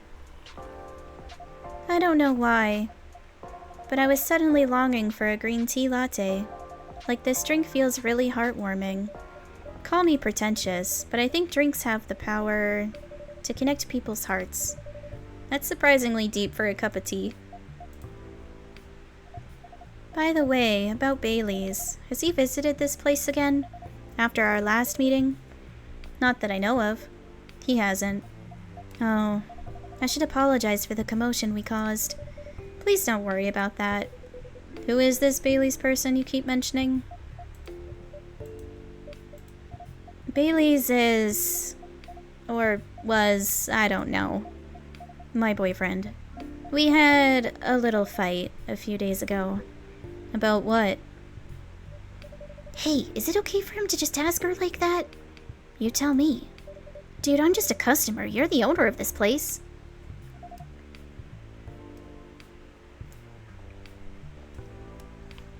It's an old problem. I'm a succubus and he's an elf. The usual racial problems then. Psst, show some manners, old man. What? I'm just following up on the questions you started. It's alright. Bailey's and I have different views on the importance of family. My family is pretty close and usually they're supportive, but when it comes to dating an elf, they fear that I'll be treated like a peasant. Bailey's, on the other hand, he comes from a well-respected elven family. They can be cagey at times, I get it, but for whatever reason, he took his family for granted. It's not surprising that his family would disagree with the relationship. You don't sound like most succubi I know. How's your boyfriend dealing with this? He said we should just keep going. Just the same as we have been for the last 10 years. See, you've been together for 10 years as a couple, and he's suggesting that both of you should just go on as usual. I mean, your relationship for the past 10 years, that was without familial approval, right? Well, yes, but I want our relationship to move forward. I want a family. Did he disagree with the idea of marrying you? No, quite the opposite. He wanted to marry me. What's the problem then? It's not that simple. His family will disown him? Yes. He wants to marry you even if he has to leave his family? Yes. Problem solved then. Why do you have to care so much about what his or your family thinks? Just marry him, make a family of your own. It's not that simple. I don't want to be held responsible if he regrets his decision one day. Abandoning one's family is not a solution. What if marrying me is a mistake? What if he regrets leaving his family? I can't take that kind of responsibility. I can't let him make that sacrifice. Lua, did you ever think about the risks when you started dating him? Yes. No. Maybe a little bit. We didn't think it would get this far. From what I can see, you're the problem here. You're pretty greedy for wanting it all. Him, family approval. If you're asking for racial reconciliation, might as well ask for world peace. Old man, stop talking! Lua, if I may ask, do you want to marry Bailey's? I love him, of course I do. Even so, I can't let him leave his family for me. It would be selfish, because I can't do the same for him. I love my family so much, no matter how messy they are. Well, that's difficult. So you're forcing your boyfriend to have the same life as you have.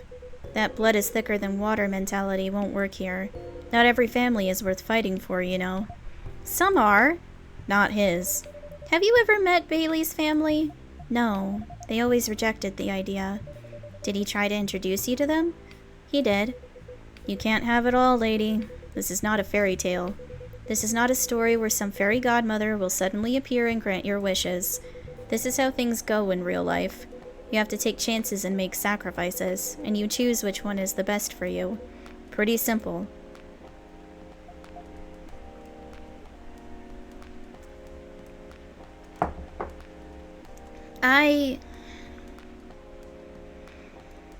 I'm sorry, I have to leave. I hate to be the girl who always runs away, but thank you for the advice. Take care on your way, Miss Lua. I will. Bye.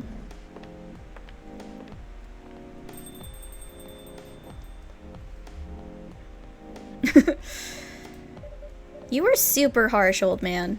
But you agree with me, don't you? Well,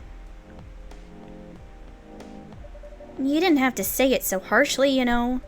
What are you doing here by yourself anyway? Trying to pick a fight with everyone? I'm waiting for a friend. Oh, there he is.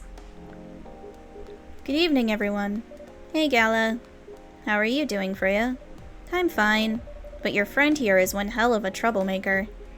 What did you do this time, Hyde? Stated facts. Harshly. To someone that needed it. But not the way you said it. Let me order a drink first.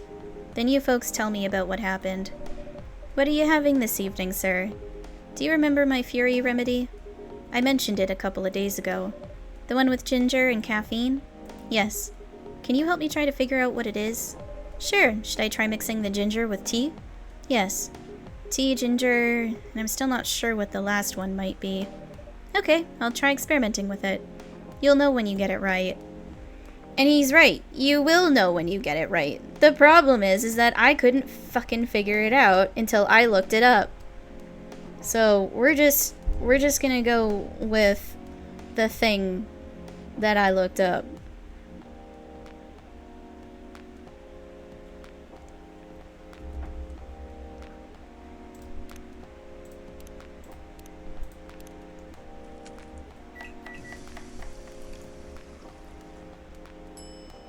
There we go.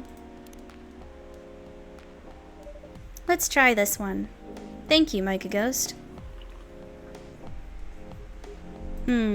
This might be it. Are you sure? I'm not 100% sure, but please make a note of it in case of emergency. Will do. Okay, now I'm ready for the story. So tell me what happened. She's a better storyteller than me. Alright, so there's this girl.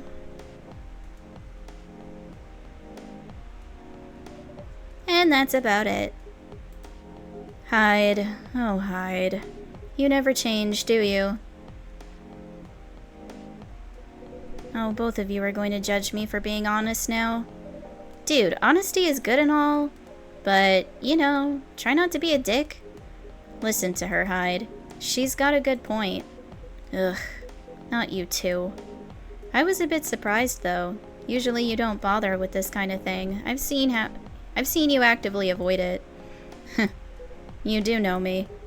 We've been friends for years. Yeah, of course. I don't know why I got involved in that discussion. I guess the vibe in this place has seeped into me. I understand. This place does have that special magic. Not exactly a good magic, judging from the reaction I received today. You may be right, but there are better ways to say what you have in mind.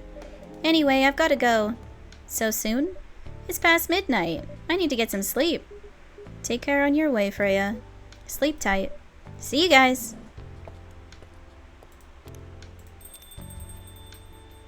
Yay, I got further with people's...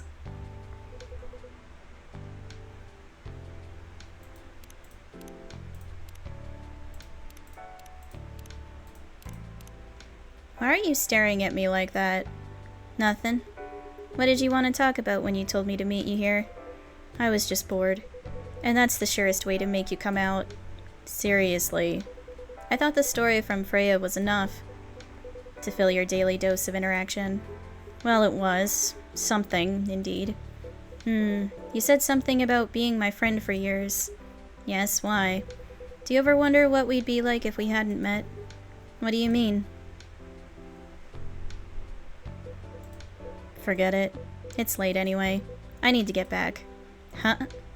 Alright, Micah Ghost. Thanks for the evening. The pleasure was mine.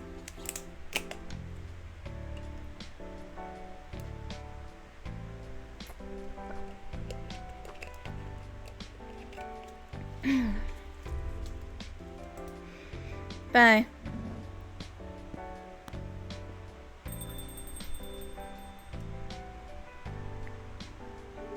What was that? You know him better than I do, Mr. Gala. Care for another drink to end the day? Huh. Sure. Shingen Maicha, a variation of the Japanese brew mixing the brown rice with ginger. Interesting. Ooh, it's like a half moon. Saturday, September 26th, 2020. Atlantic countries plead for landfolk to send help instead of trash. Opinion. Who watches The Watchmen in Seattle? Cats are the best creatures on Earth, research has proven. I don't know about that. Mine tend to piss me off a lot.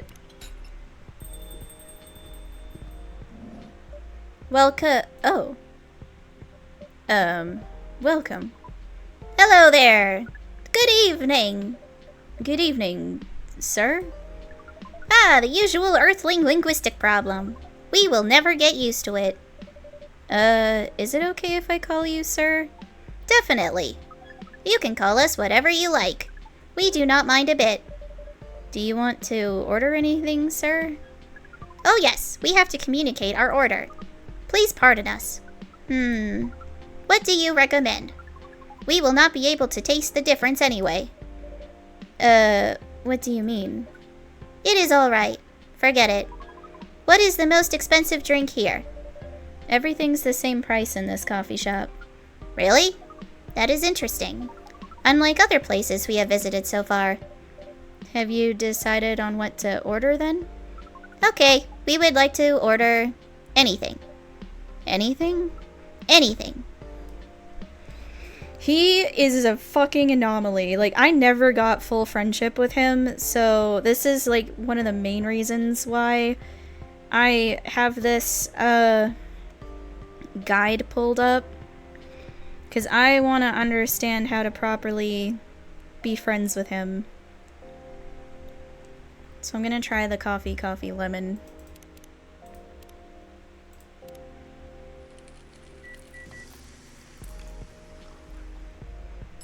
New drink, unlocked. Your drink is ready, sir. I hope it's to your liking. Don't worry, it will not matter to us. Okay, let us drink this.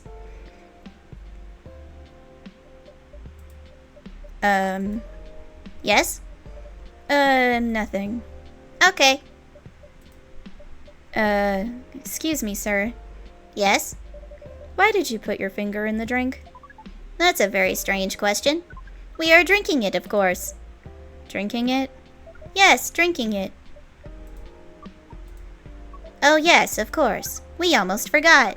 Earthlings use their speaking organ to drink. We use our appendages to drink. Usually a polypropylene drink apparatus is provided for us to use.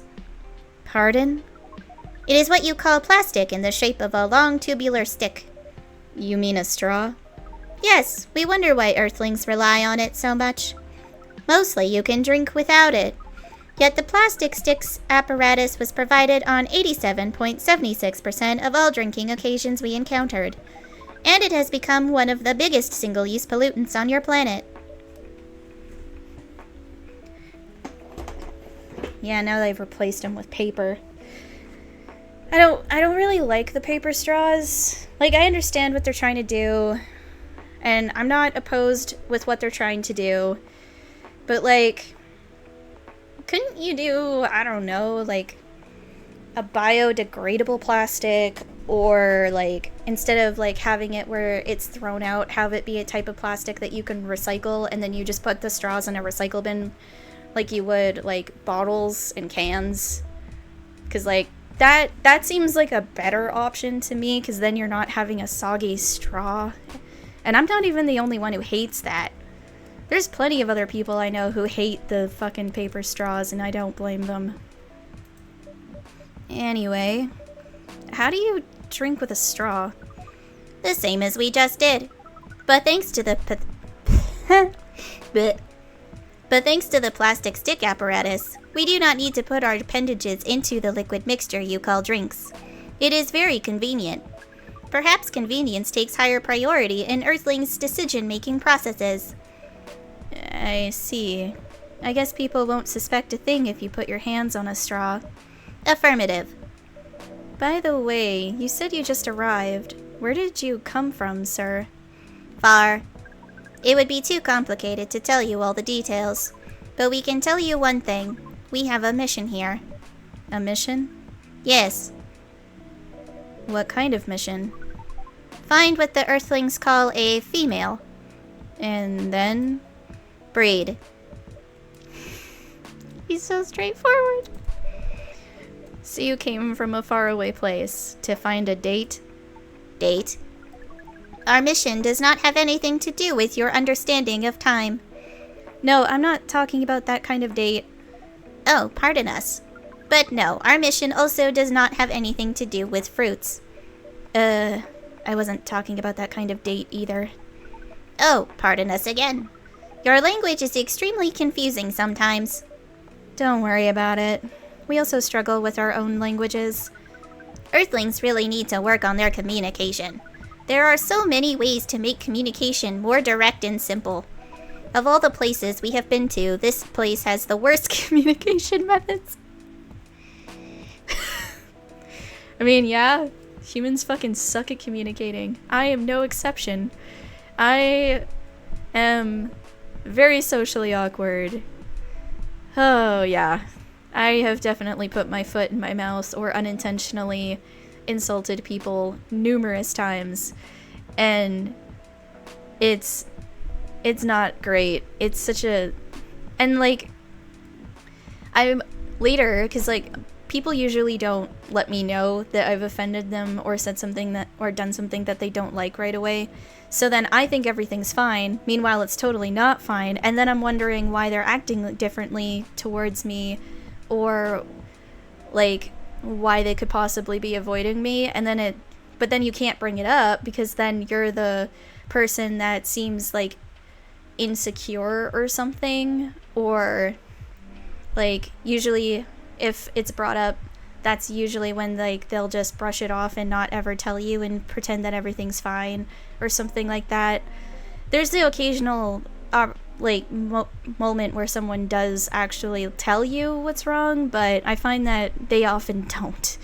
And it's really infuriating because, like, I don't pick up on social cues very well, probably because of my ADHD. And so it makes it difficult for me to tell, like, it makes it difficult for me to read in between the lines socially when I can't pick up on things that others can. Can't argue with that. So how's the mission so far? Not good. We are using this unique communication application.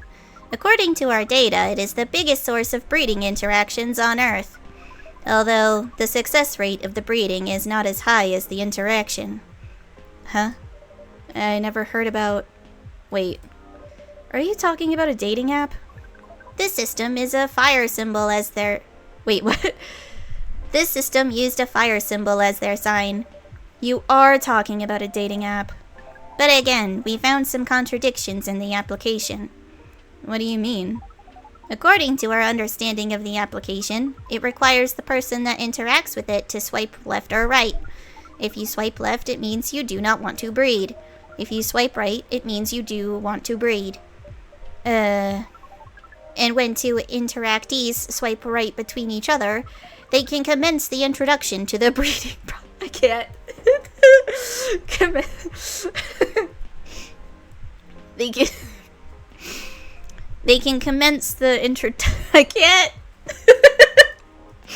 Okay, get it together. Come on. They can commence the introduction to the breeding process. It didn't go well, I assume. Most of them started communicating with very big letters on the communication platform, and they said some words that cannot be considered proper. I don't know what to say about that. But you said most of them. Some of them actually did not get mad? Oh, some of them are laughing with text. Did you get to meet them? We set up meetings. Many of them did not appear. But some did? Yes, but we got confused with the way they communicate. No outcome from the meetings. Even though we decided to go to various recommended places according to our database. And this coffee shop happens to be one of the recommended places? Yes. Interesting. Then you're here to meet someone? Yes. But she should have arrived some time ago. Maybe each Earthling also has different interpretations of time. You're right about that. Oh no. Good evening, miss. Evening. Would you like to order something? Cafe latte, please. Is that something I've made before? I don't know. Yeah, it is. Okay.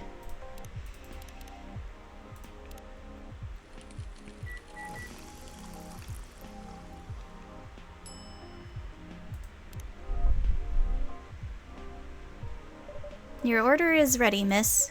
Thank you. How is it? Good. Glad you like it. Are you here to read again, miss? Yeah, you know the drill. Please enjoy your time. Can I help you with something? Oh, nothing. Pardon us. Okay.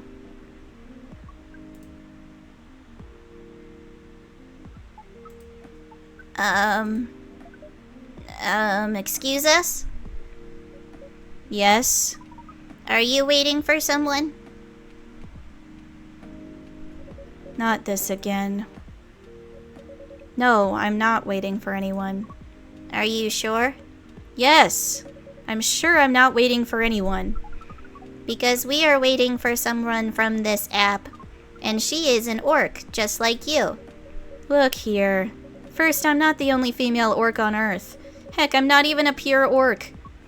But is your name Urukai69? Oh my god. Is this guy sane? Please pardon them, miss. I don't think they're from around here. So, you have not answered our question. Are you Urukai69? No. My name is Myrtle, and I never use Urukai 69 anywhere. Oh, you really are not her? Of course I'm not. Seriously, men nowadays.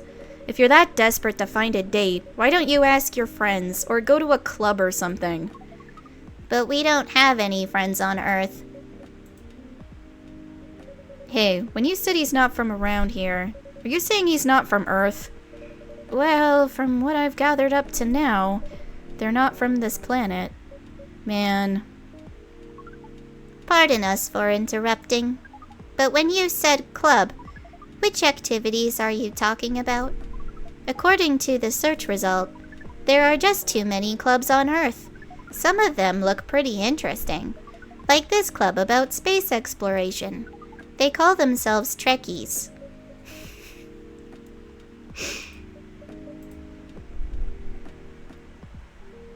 Forget everything I said. What time were you supposed to meet this female orc? About an hour ago, according to the local time. She's bailing on you, man. What does that mean? It means big chance she's not coming. I'm sorry to be the one to break it to you. She's probably right, sir. Have you tried contacting her? We have. She read it according to the application. Did she reply? No. Ouch. If she didn't reply, I'm 100% sure she bailed. She's not coming. I believe Miss Myrtle here is right. That was... We are a pretty objective people, but somehow Earth's vagueness has taught us a new kind of feeling. This has happened before? Many times. Well, I'm sorry to hear that, but it might be a sign you need to change your strategy. Earthlings use strategies to breed. The most complicated strategies, in fact. Your kind never cease to amaze us. If that's the case, then we do not need to be here anymore. You can stay if you like. Oh, it's okay. We need to report back immediately. But we will visit this place again in the future. You have a very nice place, owner. Please, just call me Micah Ghost. Thank you for your time, Micah Ghost. And thank you for your input also, Miss Myrtle. We will definitely study the breeding strategies of Earth. Sure. It's called norm, by the way. The, breeding norms. Although you can also use strategy as the keyword. We will keep that in mind. Okay then, we are off. Take care on your way. Goodness.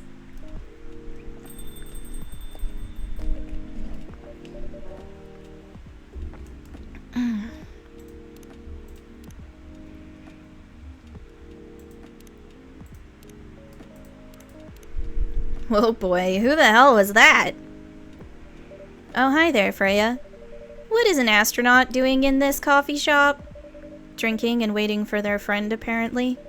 What kind of friend? Laika the dog? A date from a dating app. I should have been here. What does their date look like? The date didn't show up. Ouch. Poor astronaut. Why didn't they remove the astronaut suit first before going on a date? I mean, showing off your job is pretty common. Excuse me. But it doesn't have to be that literal, you know? I don't think they're an astronaut. Not in the usual sense. What do you mean? They might be an alien. Alien? Like Englishman in New York alien, or alien alien? Alien alien. Outer space? Probably. Or other dimensions, I don't know. Wow. Like, super wow. I mean, I know you get a lot of different visitors here, but wow. Life is never boring here. That's why I'm writing about it. Oh yeah, how's it going so far? The writing? Yes, the writing. With capital T and W. It's going pretty well, actually. Nice. May I see it?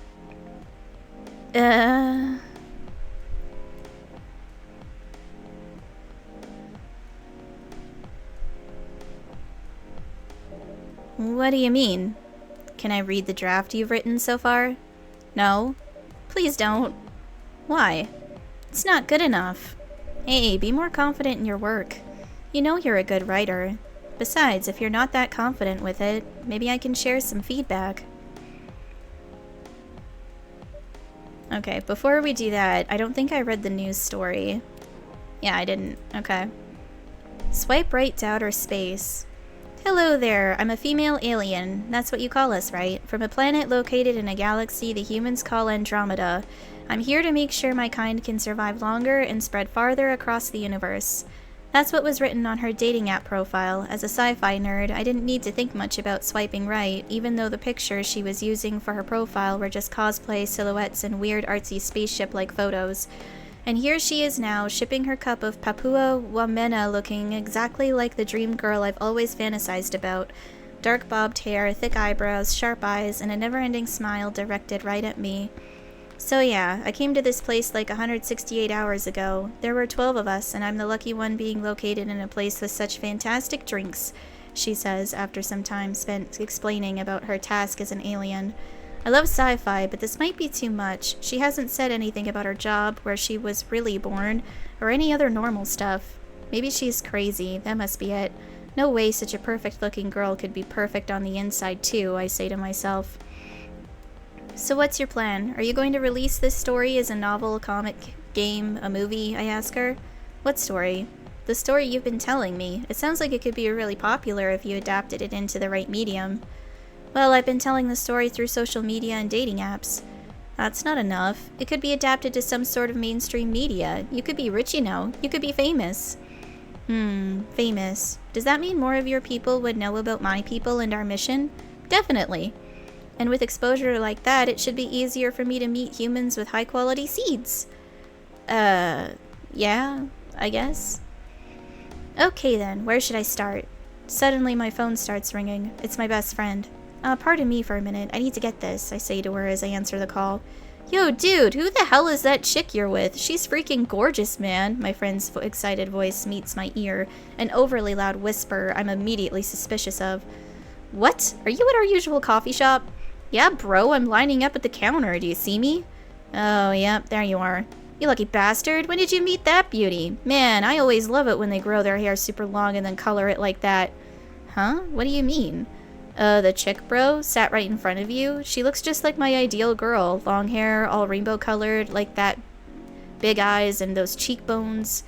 I put down my phone and stare at the round-cheeked girl in front of me with a strange mix of emotions. Why are you looking at me like that? She asks. You really are an alien. Yeah, that's what I've been telling you this whole time. Well, fuck me. Finally, that was my task all along. So my plates are yours. And please, no protection. Jesus Christ. You're right. I actually have prepared a printout of the draft.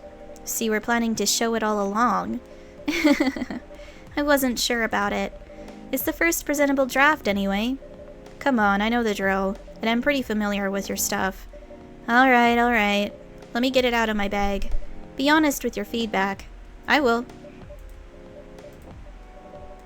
Now, will you hand it over?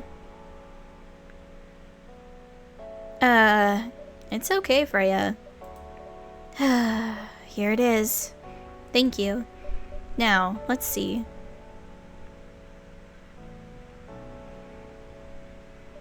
How was it?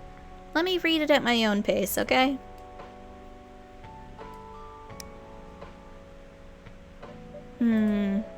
What's wrong? Is it that bad? The main character.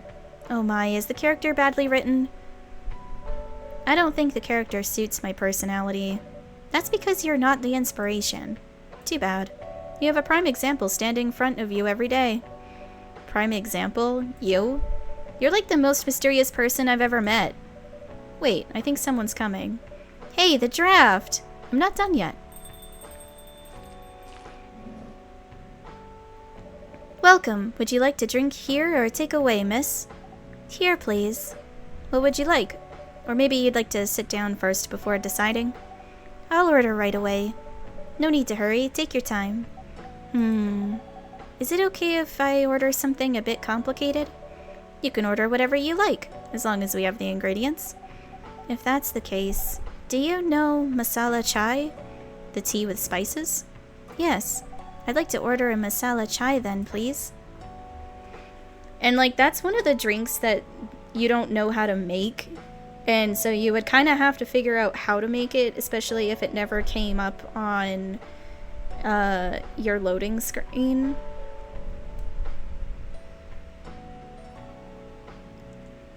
But I'm using a cheat sheet, so I already forgot the last two ingredients.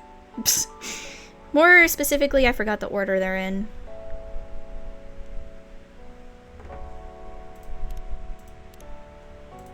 There we go.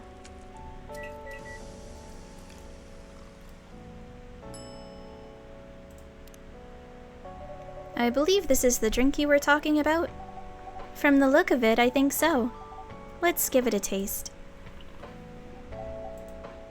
This... Is it bad, miss? Oh no, it's really good. It just brought back some memories. I hope they're good ones. Oh, they certainly are. They certainly are. Huh? Where were we? The main character. The character feels very you. You bet. If the readers know me, they'll notice right away. Is that okay? Sure, why not? It sounds so narcissistic. Don't worry about it. They won't notice it unless they know me personally. And having the main character think like me makes it easier to write. If you say so. Sorry. Did you say something? Yes. Sorry for interrupting. Are you a fiction writer? Yes, I am. That sounds so cool. Well, yeah, but I only write small-scale fiction. Short stories for the paper. Or non-fiction stories about people in this town. She's writing a novel right now, you know. In fact, I was just reading the draft for it. Hey! Wow. How many books have you written? Well, this would be my first book if I finished it. I always wanted to be a fiction writer, but conjuring words is hard. I'm a writer, and even I can't use complex words like conjure like you just did. A lot of people have said that my vocabulary is uncommon. What do you do? What's your name again? Ah, pardon me. My name is Aqua. Hi, Aqua. I'm Freya. And the barista here is Micah Ghost. Greetings, Miss Aqua. Nice to meet you. So yeah, what do you do? I'm a researcher at the university. I also make games in my free time. Hey, that's even cooler than my job, you know. Thanks. You said you can't write, but research papers need a lot of writing skills, right? Indeed. But it's descriptive writing, not narrative writing. What kind of fields are you researching, by the way? I focus on computer graphics. Whoa. It involves a lot of calculations and boring stuff. Not something the media would cover, I guess. It wouldn't attract many readers. Oh my! I forgot you're a journalist. I'm so sorry, I didn't mean to offend you. Come on, you don't have to worry so much about everything. It's alright. Excuse me for interrupting. Yes? You said you're a researcher in computer graphics, right? That's right. Did you write a paper on the latest fluid rendering technique for 3D environments? I believe one of the contributors is also named Aqua. Oh my, yes, that's me. Did you read it? I did. It was pretty important for the project we're working on. May I ask what kind of project that is? It's a video game series called Full Metal Conflict. Are you kidding me? You work on FMC? Oops. I'm sorry. I got a bit too excited all of a sudden. Don't be. It's nice when you meet someone who likes the thing you worked on. I love that series so much. My name is Aqua, by the way. But you already knew that. My name is Myrtle. What do you do in the project? I'm one of the technical artists. Ah, no wonder. Yeah, I don't want to intrude on your discussion any further, but could I ask for your business card or something? Me and some friends have something we want to discuss. We submitted queries through your department's contact form, but we haven't received any replies. Oh yes, that happens a lot. The form sends the queries to another department, and sometimes it takes them a bit to respond. Pardon us for that. Of course, should have expected that. I don't have my card with me right now, but, we can swap email addresses if you want. Sure. Here's my email. Yep, got it. This Full Metal Conflict series you two are talking about, is it the same series that's getting a movie adaptation soon?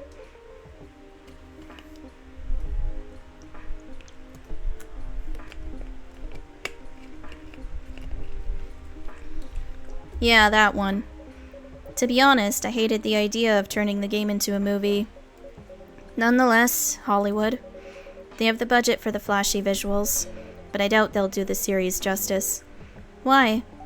Because some games tell their stories in a unique way, and some stories can only be told through this medium, and FMC is no exception to that. Interesting. Do you play video games? Well, not much. I usually play weird, obscure art games. The type of game you might see in an art gallery. Really? That's weird. You're not the first to say I'm weird. It's not that. Usually people that play arty games are gamers that got bored of the current state of video games. That's true, but I believe art games cater to a whole different market compared to mainstream games. Hence, a lot of the players are not gamers, and they're more accessible to play, but harder to perceive. Understanding them requires a whole different level of many things.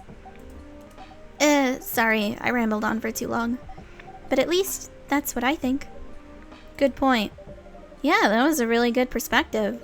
I play those types of games thanks to people I hang out with. Yeah, you got that look of an artsy hipster, you know. Nailed it. So you understand my point about the adaptation, right? Kinda. Anyway, I need to go back. I'll email you first thing tomorrow about our question. Wait, what time is it? Oh my, I also need to go home. We can walk to the bus stop together if you want. I hope that doesn't bother you, Miss Myrtle. Just Myrtle is fine. And of course it won't bother me at all. Shall we go now? Sure. Thank you so much, Micah Ghost. And you too, Miss Freya. Good luck with the writing. You can take care on your way, okay? Will do. See you around, folks. Please be careful on your way back.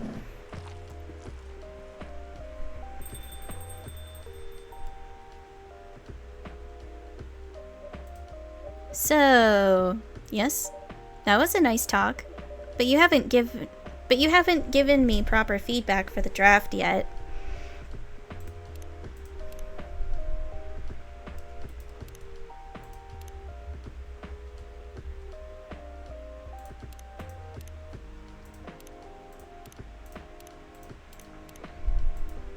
And I could see that you were reading it on and off. Well, it's kinda good. Seriously? That's it? I'm not an editor. Do you expect me to have a list of notes for you? Yes. Really? You're mysterious, that much is true. But I've been a regular here for a while. I recognize the expressions you were making as you read it. You have a lot of comments, right? Admit it. Okay, you got me. But this won't be short, and I will be really honest about it. Well, the night is young. Bring it on.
Now the timer's working. I must have just not hit it in such a way where it would continue doing what it's doing. But now it is September 27th, 2020. Research found that most Fury sedative on the market are not safe.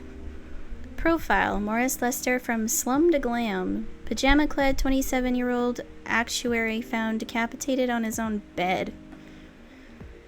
That doesn't sound very good.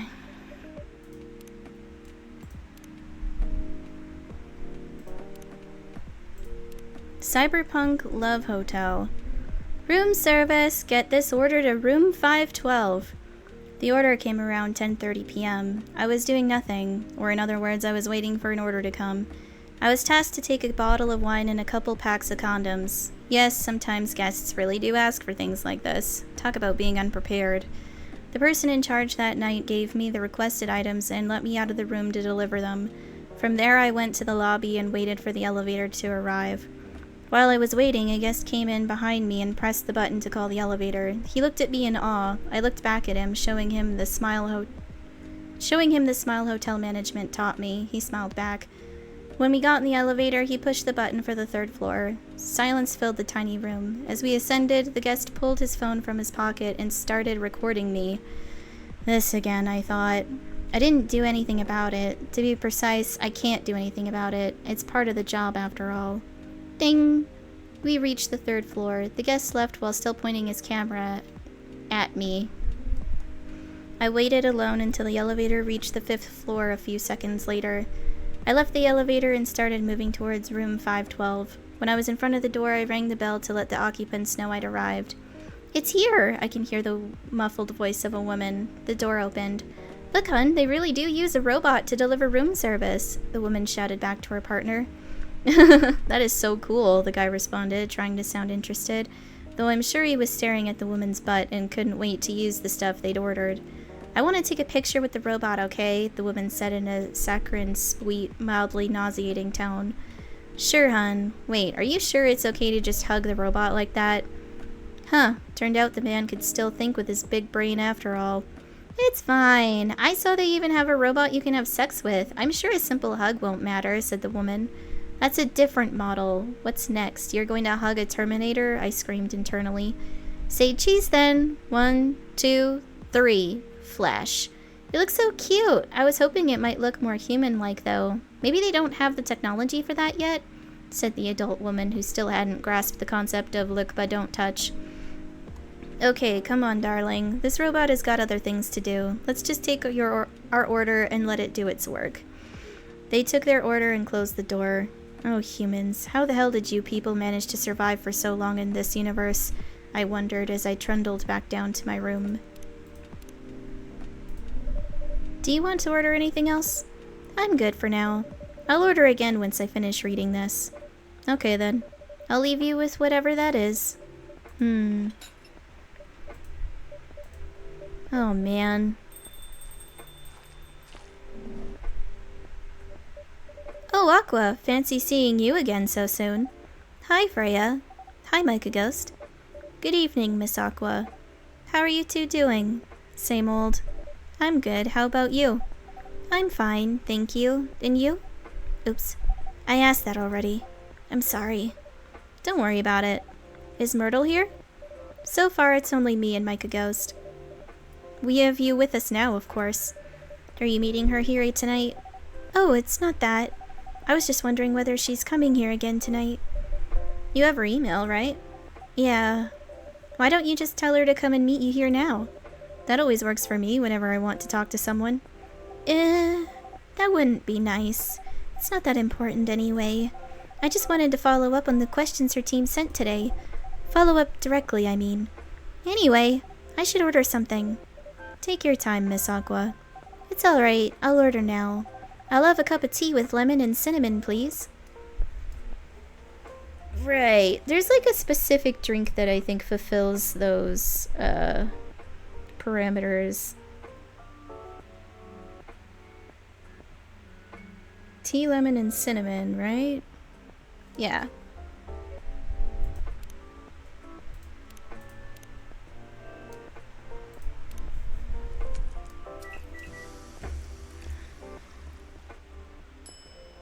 That's the one.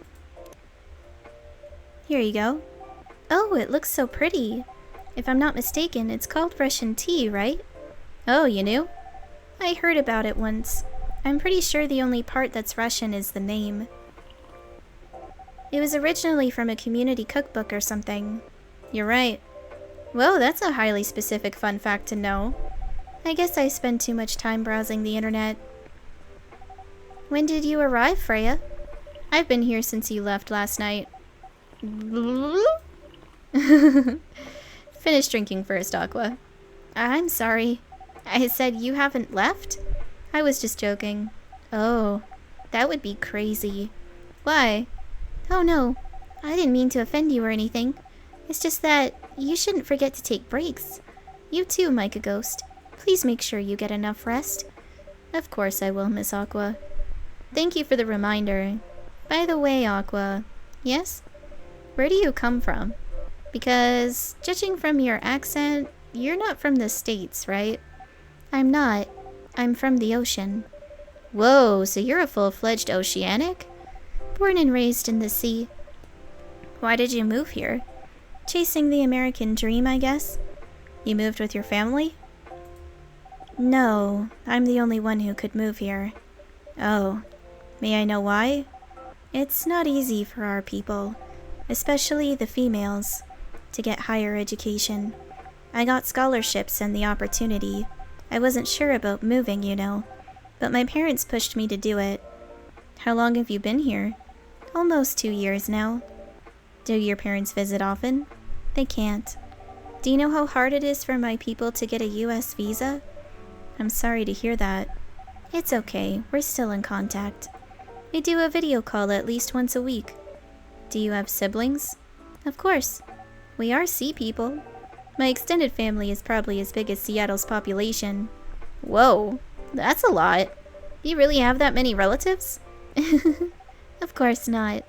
I was just exaggerating. But if you count my grandpa's kids and grandkids, there are hundreds of us. Holy! How about you, Freya? Do you have any siblings? I have. Not as many as you, I assume. I have a little brother, 4 years younger. He also lives in Seattle? No, he's living in San Francisco, near our parents' house. He's the good kid and I'm the rebel, working some high-end tech job, while taking care of my dad on the weekends. That's so nice of him. I know, right? That reminds me. I should visit my parents after finishing this draft. You should. Visit them while you can. I know. Anyway, I want to order something. Another espresso? You know, the usual.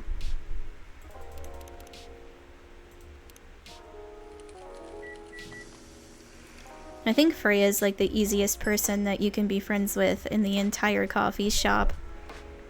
Your espresso's ready. Thanks. Bitter!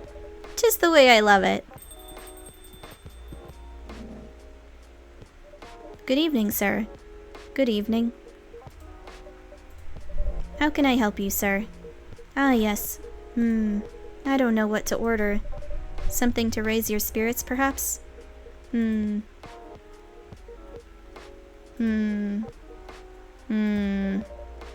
you like on the menu? I can make you a custom drink if you like. Actually, are you familiar with STMJ? I'm sorry, I've never heard of it. If you can tell me the ingredients, I'm sure I can recreate it. Ah, lucky me.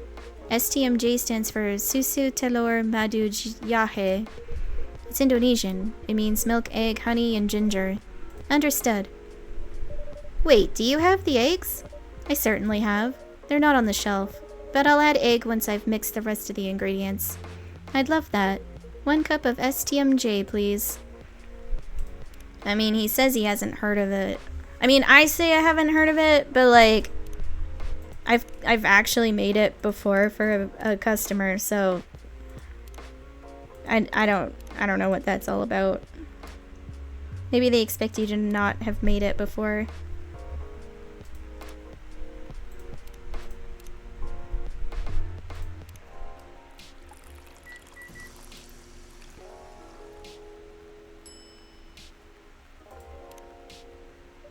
Here's your STMJ, sir. Ah, that smell. It brings back so many memories. It's quite difficult to find a place with a proper STMJ here in the States. I've traveled to so many places, and none of them got it right. You're the first one to manage it. Excuse me, may I ask you girls something? Sure, ask away. What kind of things do you kids like doing nowadays? Excuse me? Aren't you college students? No, we're not. I see. Ah! May I ask how old you are? You're being creepy, old man. Go back to your chair and keep your distance. Oh, I'm sorry. I didn't mean to be creepy. Hey, Micah Ghost. Who is this pervy old man? I have no idea. It's his first time here. I want to be able to understand young people. Thank God you're here, Officer Georgie. What's up? There's a creepy old man trying to flirt with us. Where? You mean him? Yes, but not so loud. This man here is Rachel's dad, Freya.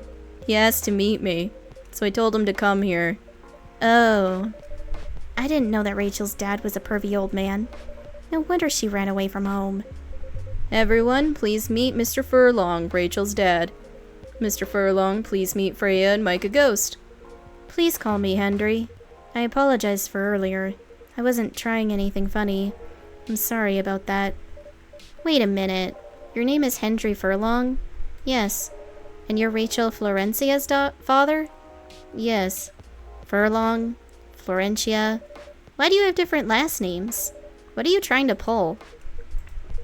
Florencia was my late wife's maiden name. Oh, I'm sorry. Rachel chose it for her stage name. Freya. Okay, I think I better work on my novel. I'm sure you guys have a lot to talk about. Yeah, Freya, I'll come with you. Anyway, what was it that you wanted to talk to me about?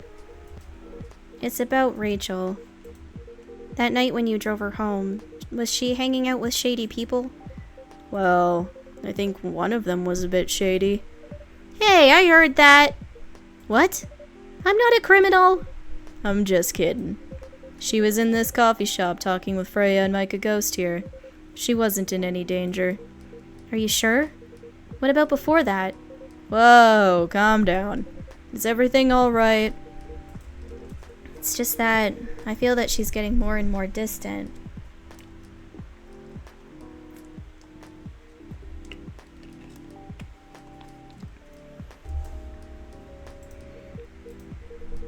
I don't know how to talk to her anymore, or even what to talk about. I don't know what kids her age are into nowadays. Every time we talk, we end up fighting.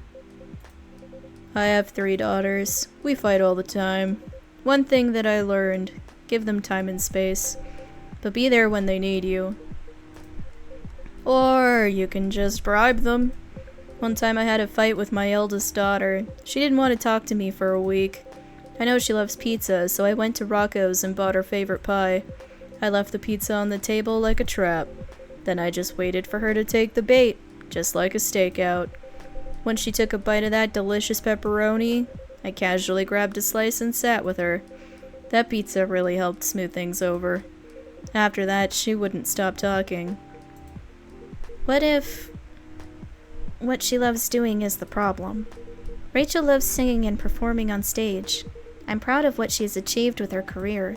She's really young, but the entertainment industry isn't a kind place. Not the label, not the media, not the fans. And I don't trust her new manager. Rachel's just a little girl. What if she gets harassed? Or forced to do drugs? Did something happen? Well, nothing's happened. Yet. I just feel it in my guts.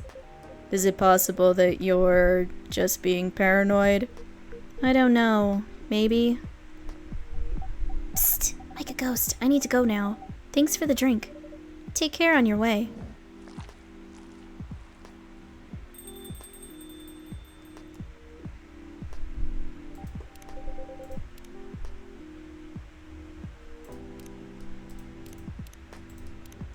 Well, can't you just find another manager?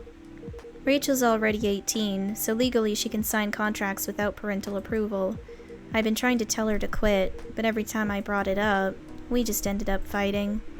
As a parent, there's really nothing much we can do, other than guiding them and being there when they need us. Sooner or later, we'll have to trust them to make their own decisions. And with everything we've taught them, hopefully they'll make the right choices. What if she made the wrong choices? I can do a background check on that manager, if that will ease your mind. Please do. Okay, give me a name. It's Morris. Last name Lester. Morris Lester. Got it. Oh, isn't he the guy in today's paper? Anyway, I'll let you know if there's a hit. Hold on, I gotta take this. I've just got a call. I've gotta go. I'd love to talk more about this with you. Let's meet again soon. Wait. You have my contact details. Call me if you ever need my help. Wait.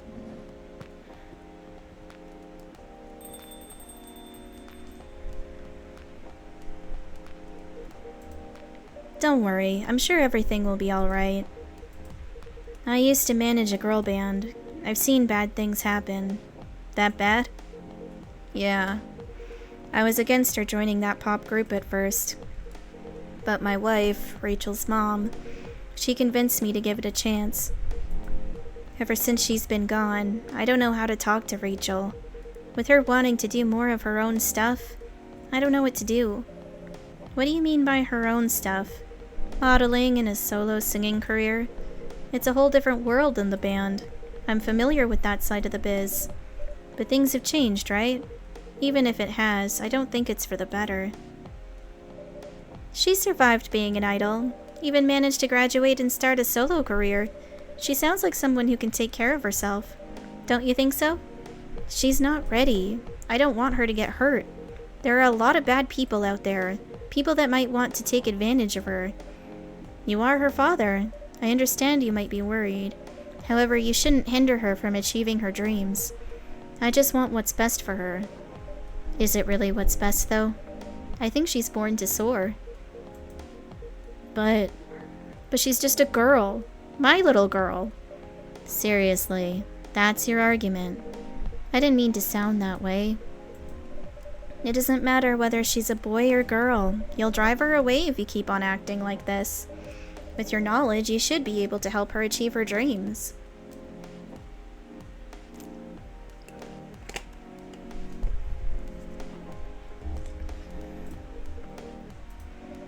I was once a stubborn young girl too. Maybe I can give you a little advice on how to handle rebellious teens. I'd love to hear it. Is it okay if I stay a bit longer, Micah Ghost? Take all the time you need.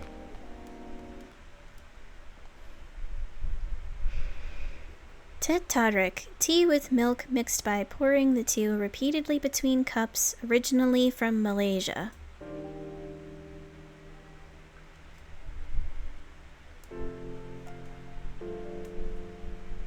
Monday, September 28th, 2020.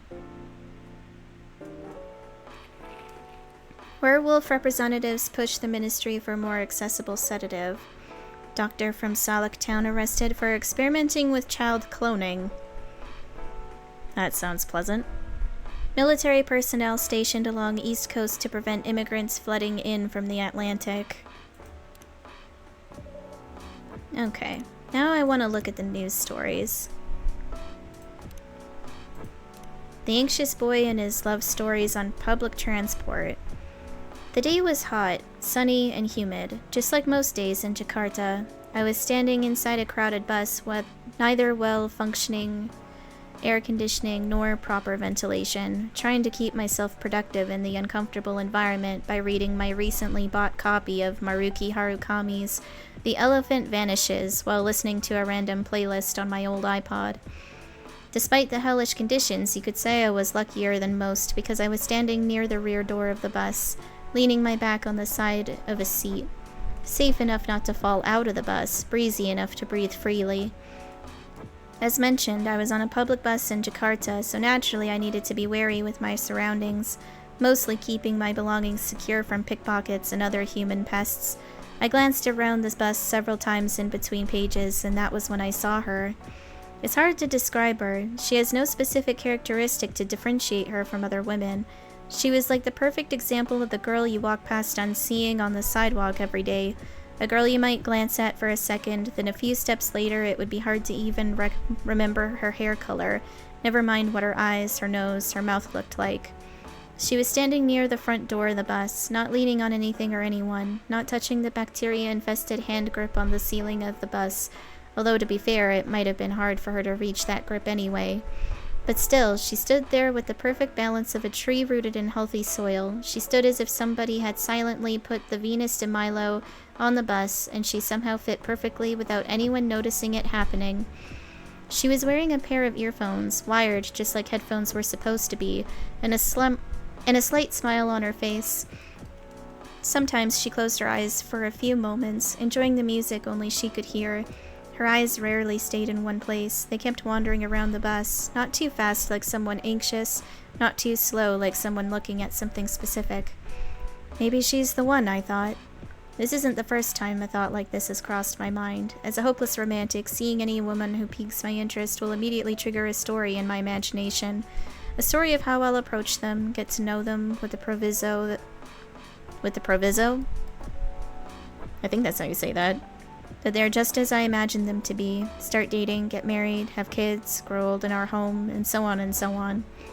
Random cuties, that's what I call them. Unicorns among horses. The term doesn't apply to any cute girl as I see, of course. It has to be someone special, or at least someone I imagine to be special.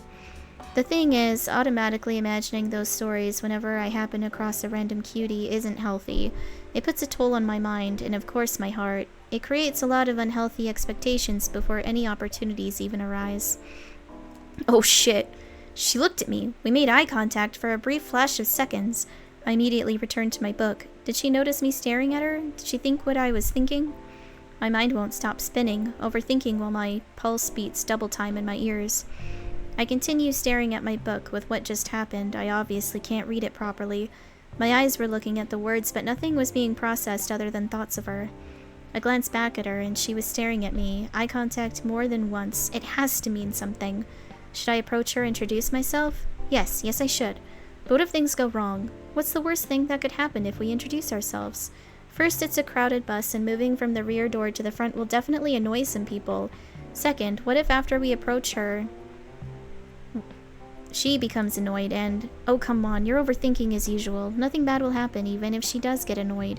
Don't dismiss me. Nothing bad will happen? Well, she might scream and say I'm a pervert, and then the whole bus will beat me to death. Oh, and the worst option. What if we introduce ourselves and then it turns out she's not like we imagined her to be?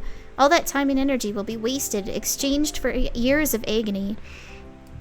Oh, everything will be fine. Don't worry so much. No matter what happens second, we still have to try something first. No, there's too much at risk. The debate is still raging inside my head, and that's when it happens. We make eye contact again, but this time it lasts longer than a few seconds, and then she smiled at me. Just a small curve on those perfectly average, beautiful lips. I quickly returned to my book. See, you have to do something, but remember the girl with the violin you saw on the train to Yogyakarta a few years ago? Of course I remember. Exactly. She was just a random person that sat across from you on the train. We don't even remember what month it was, and yet we still remember the maroon coat she was wearing, the violin case she put in the overhead compartment, her reddish hair in that pixie cut, her... Stop it! That was different, and we might have saved ourselves a lot of embarrassment by not talking to her. The thoughts, the noise, the internal dialogue, it won't stop. I was sweating, but not because of the heat. A cold sweat. This had to stop. Stop! I screamed internally. Everything stopped, and just in time, my old iPod randomly shuffled to explosions in the spaces. The only moment we were alone. I cranked up the volume, put my book in my bag, and just breathed. Yes, I might lose the chance to meet the one by doing this, but at least as long as I don't know her, she's perfect. As far as I know, she might be listening to explosions in the space. As far as I know, she might be a big fan of Harukami and Final Dreams 9? I think is... yeah, that should be 9. As far as I know, she might be single. As far as I know, she might be the 100% perfect match for me that I believe can't exist if my knowledge of her goes any farther than what I know right now. Besides, as the old saying goes, if it's meant to be, it will be. The bus stopped in front of Plaza Sinayan, my destination. It was time for me to go. I decided not to look in her direction as I left, knowing that if I looked at her, it would be the last time I ever saw her. That's too hard for a hopeless romantic like me. I left the bus and enjoyed the warm sun and the breeze of fresh air, finally out of that metal Schrodinger's box. That's when it happened. I turned my head to the right, and there she was, standing alone. Enjoying the breeze now, she was free of the roasting metal box we humans named bus. She turned her head to the left, showing a glimmer of surprise at seeing me standing there. After that, she smiled. So if it's meant to be, it will be? Are you sure that would be okay? Yes! I mean, it would be really hard to pull off, but it's something that'll make the story different. Different isn't always good. It's a neat concept, but you need to handle it carefully and gracefully. I know.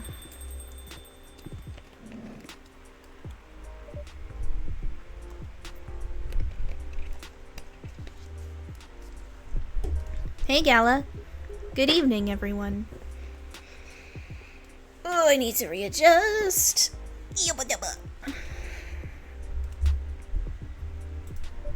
Welcome, Mr. Gala.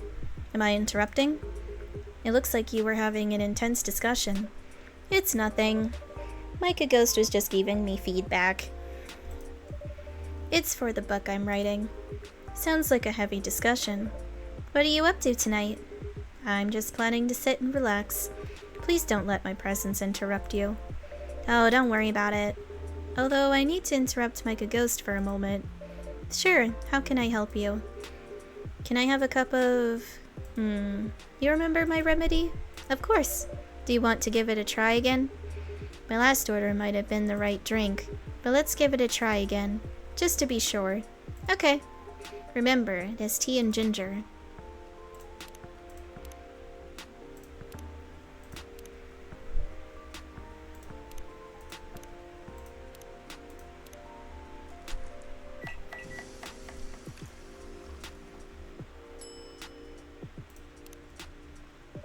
Judging from the smell, this looks like it.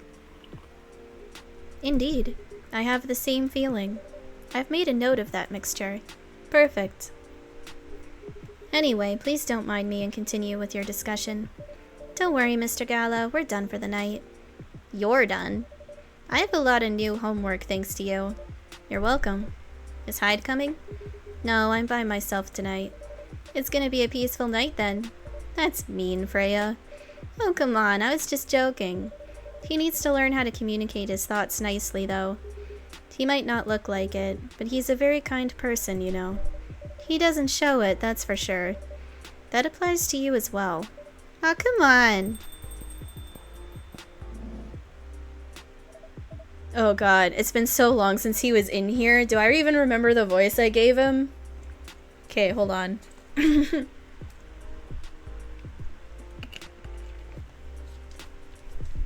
Good evening, everyone. I don't think that was it. I think that's the other guy's voice. Welcome, Mr. Baileys. Heya. How are you doing, Freya? Oh, I can't get it. Okay, hold on. Not good. What's going on? Micah Ghost is just criticizing my story. It's called feedback. It's cruel. It's necessary. Sounds interesting. What's the problem with the story? The story is non-linear and quite complicated. Imagine a choose-your-own-adventure storybook, but for adults. Sounds pretty common, so far. But instead of telling you which page to turn to, each decision you make will give you a score. What? That score will determine which page you should go to. That sounds more like a video game than a book. I know, it's not that original. But my target here is the mainstream audience. Huh? With the help of my publisher, this kind of book may go mainstream. Just like that Choose Your Own Adventure show on Netstream. It was nothing new, but because of the marketing and the names involved, it reached the mainstream market. That sounds interesting. And highly ambitious for you. At least it's simpler than my other idea. Which is? Making the novel not in the form of book, but in the form of story cards. What? I know, right? As if she has all the time in the world. And that's before even considering the sensitive issue of setting the story in a world where only humans exist. What did you say? No, there's a reason why it has to be that way. Just wait until I finished it, okay? Alright. As Mikako said, though, I won't have the time. Getting a normal pitch approved is already a steep climb. Let's not make the mountain even higher. Fair enough. What's the story all about, by the way? You'll have to wait for it. Don't want to spoil the fun. If you say so. Anyway, I haven't ordered anything. What do you want to drink tonight? Ginger latte, if you know how to make it. Well, I should just look at what a usual latte looks like. And then I should be able to figure that out. Food. Anything warm and made with ginger. Music, Metal Maiden. Books, Full Metal Jarhead. Trying to heal myself by helping other people heal. A ginger latte. I don't know.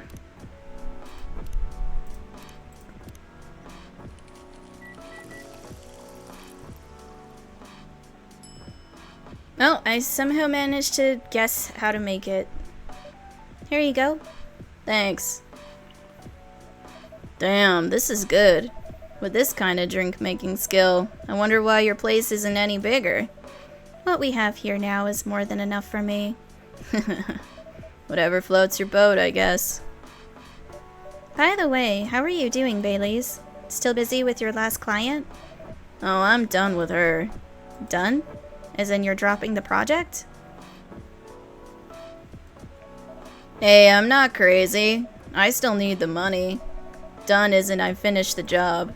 I spent the past few days making sure it's even done before the deadline. Did she like it? Oh, she loved it. She had some complaints, of course, but I convinced her by using some design terms she doesn't understand. So you finished your job by bullshitting her? The finest bullshit, my lady. That's one survival skill every freelancer must have. Are you working on anything right now? No. I'm taking a break from work. I need to work on a few personal matters. Oh. Like you and Lua? Something like that. By the way, I'm curious. How did you guys meet? If you don't mind me asking. I don't mind. It's just that I was young and stupid, you know. Oh, come on. Who hasn't been there? You're right. So, I was a bit of a player back in college. Ooh, spicy. And I was going after my then best friend's girlfriend's friend. Wait, what? Okay, I'll say it slowly.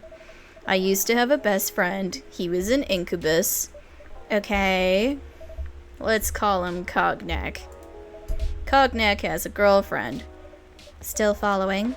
And that girl has a friend. The friend is the one I'm after.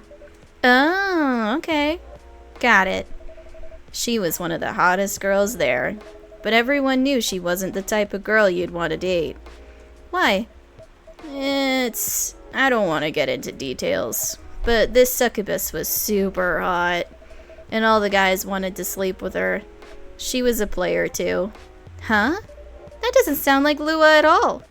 Because it wasn't Lua, genius. Huh? Lua was my girl. Lua was my friend's girl. Holy moly. This is getting spicier. The other girl's name was, let's just call her Rose.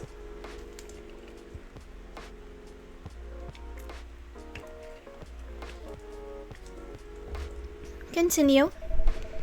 I knew Lua thanks to her relationship with Cognac. That's a fake name you made up, right? Yes. Now, will you let me continue without interruptions? Okay. So I asked Lua a lot of things about Rose. She knew what I was after. It annoyed her so much, but I kept on bothering her.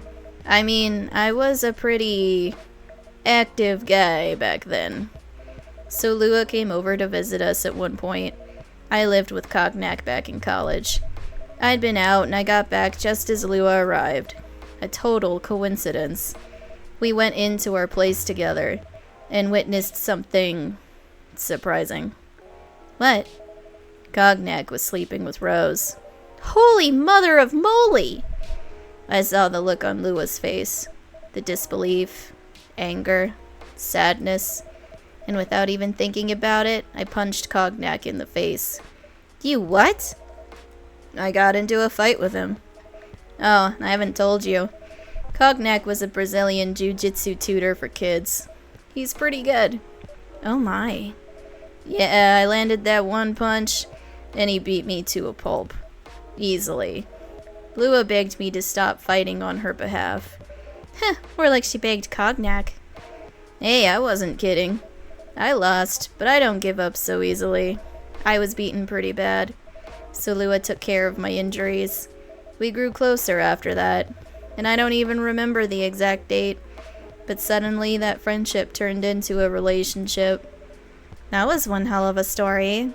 I know. Have you seen her by any chance?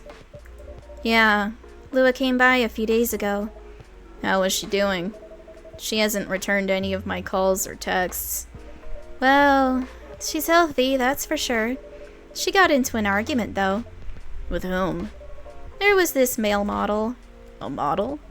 I didn't think she was the type of girl to go out with a model. Oh, they weren't together. What were they arguing about? Well, we were talking about your relationship. Lua told us about the reason behind the fight, about your family stuff, and then this guy, Hyde, joined the conversation. What did he say? He didn't understand why Lua would insist on getting family approval, considering, you know. What? You're willing to leave your own family. You would do that for her? Yeah, I would. I'm sick and tired of my family. Why would you say that? Let me tell you about my family. Or I should say, most elven families. They all think they're so high and mighty. If you're born an elf, there are certain unwritten rules you must follow. Reputation and appearance are everything. We must never, ever make our family look bad. You can only befriend certain people. You must dress a certain way. You can only have certain jobs. Jobs that are deemed worthy and successful. Like being a doctor, a lawyer, a CEO. You know. Ever since I was a kid, I've always wanted to be an artist.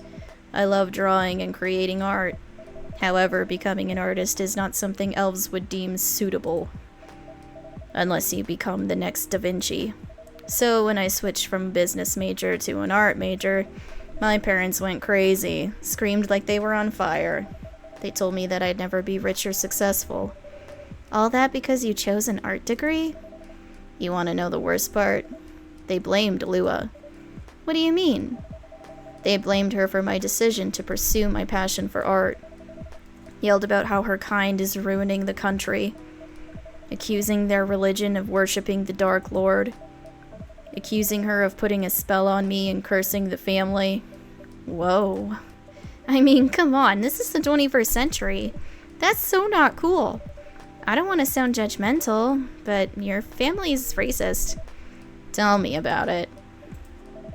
Lua is the only person that can make me feel alive. She showed me how I can be free and pursue my dreams. I don't understand why Lua is so obsessed with the idea of reconciliation with my family. I just don't get it. I have no problem leaving my family, you know. I would happily leave them for the both of us. What about her? What about her and her family?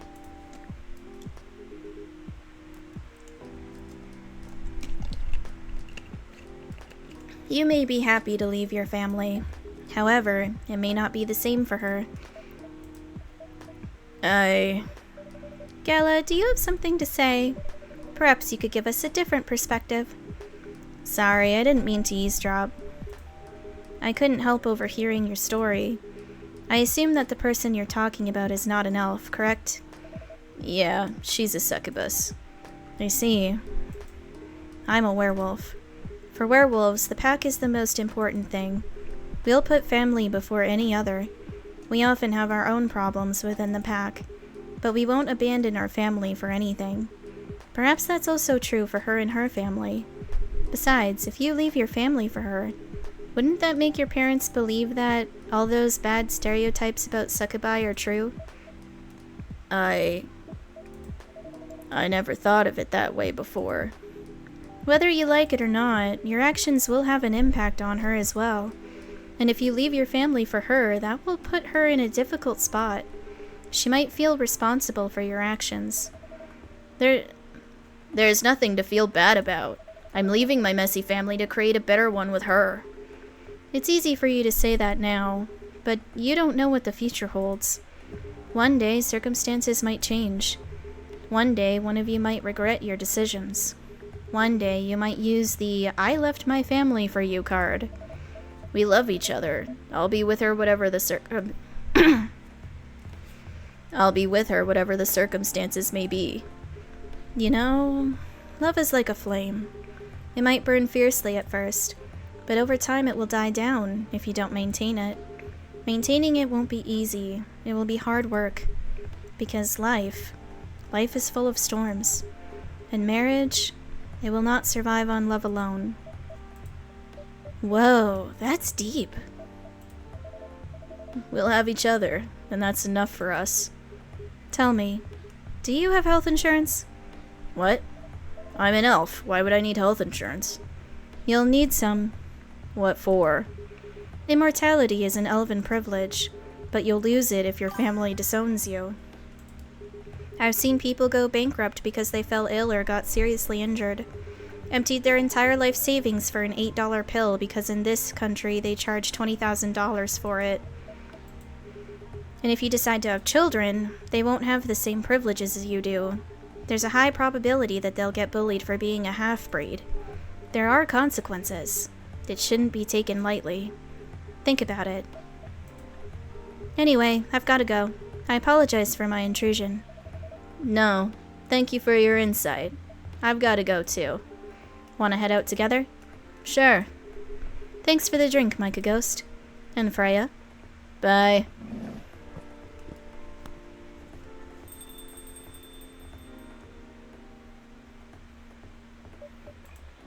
What? You made me lose 2 customers in a minute. Hey, that wasn't on me. They were leaving anyway. Are you going to write that in your book? It's a secret. If your book is based on this coffee shop, how can you present a story like theirs in a world with only humans around? I'm not sure. Perhaps a hot drink will give you some inspiration. Sounds like a great idea. Milky Way, sweet and cool like outer space.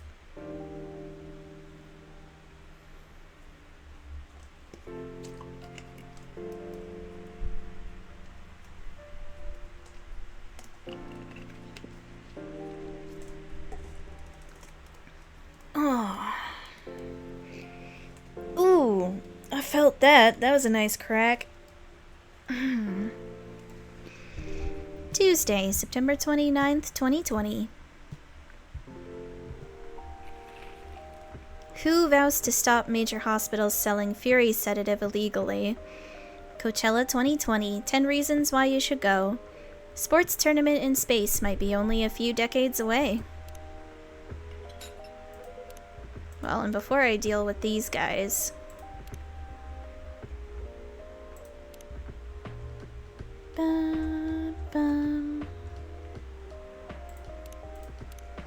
What do I got here?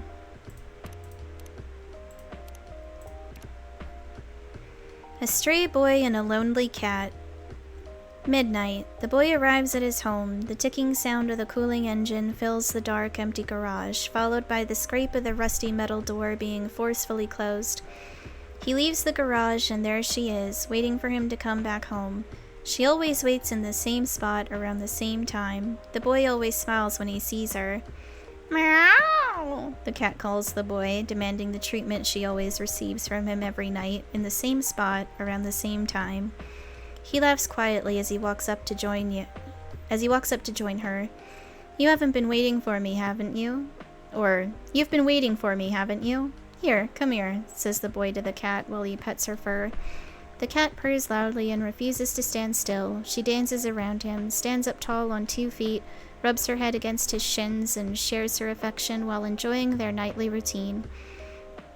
Until suddenly, the boy decides that their interaction is enough for today. He stands up, walks away from her, and closes his door. The cat understands that their time for the day is up. They both return to their own lives. The boy did not give the cat something to eat, and the cat did not sleep next to him to help him relax, for she was not his, and he was not hers. He really never changed. I know. But it was surprisingly nice, catching up with people from back then. Thank you for forcing me to do it. Don't mention it. Hey, Micah Ghost, I'd like to order again. The usual. Back to the experiment? Yes. I think the last one was the remedy. But there's no harm in checking some other combinations. Alright. You know what to do.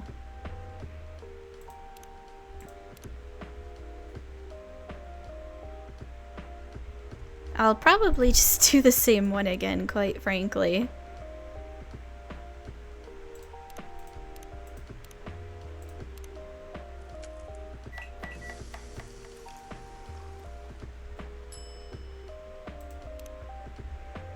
Try this.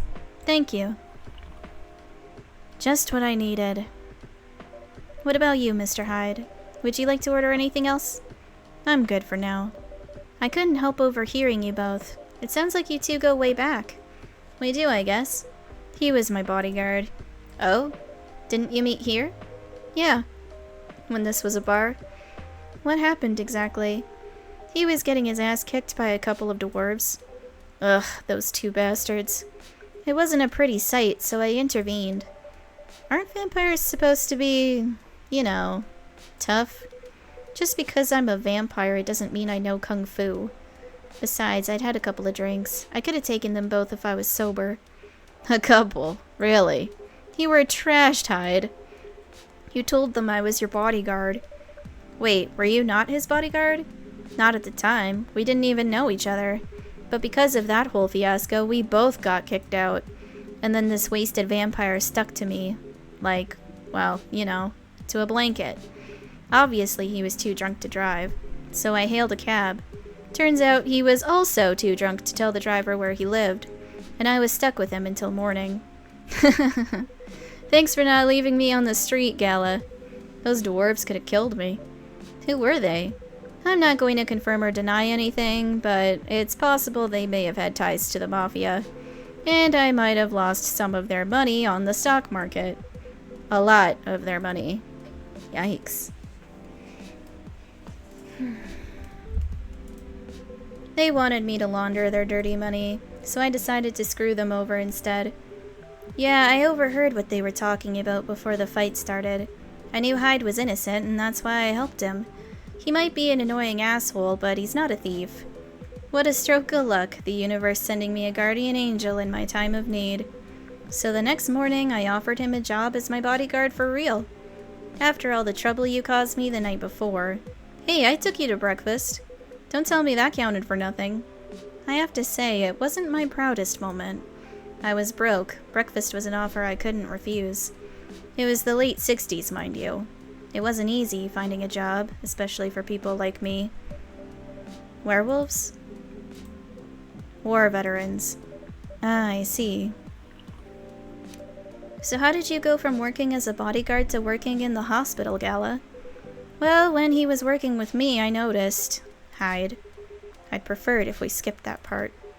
I'm sorry, but I don't want to go into any details about it. It's alright. Forgive me for asking. I don't mind telling you the quick and dirty version. Long story short, he helped me with something. Let's just say something from my past. Thanks to that help, I found a new purpose in life. Helping other people live. Of course, it's not easy for a veteran werewolf to become a nurse or doctor. That's why I chose hospital admin instead. So you could say I owe this guy my life, thanks to his stubborn persistence in helping me when I needed it. Thank you for sharing your story with me. I didn't expect such a tale from you. I know. Anyway, Micah Ghost, I'd like to order something now. What would you like? Can you make a tea-based drink that's warm and cool at the same time? See, this was something I struggled with before as well, so I'm gonna look it up.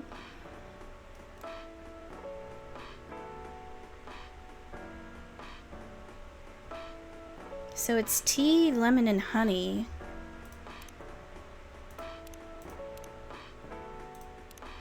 That's gotta be it.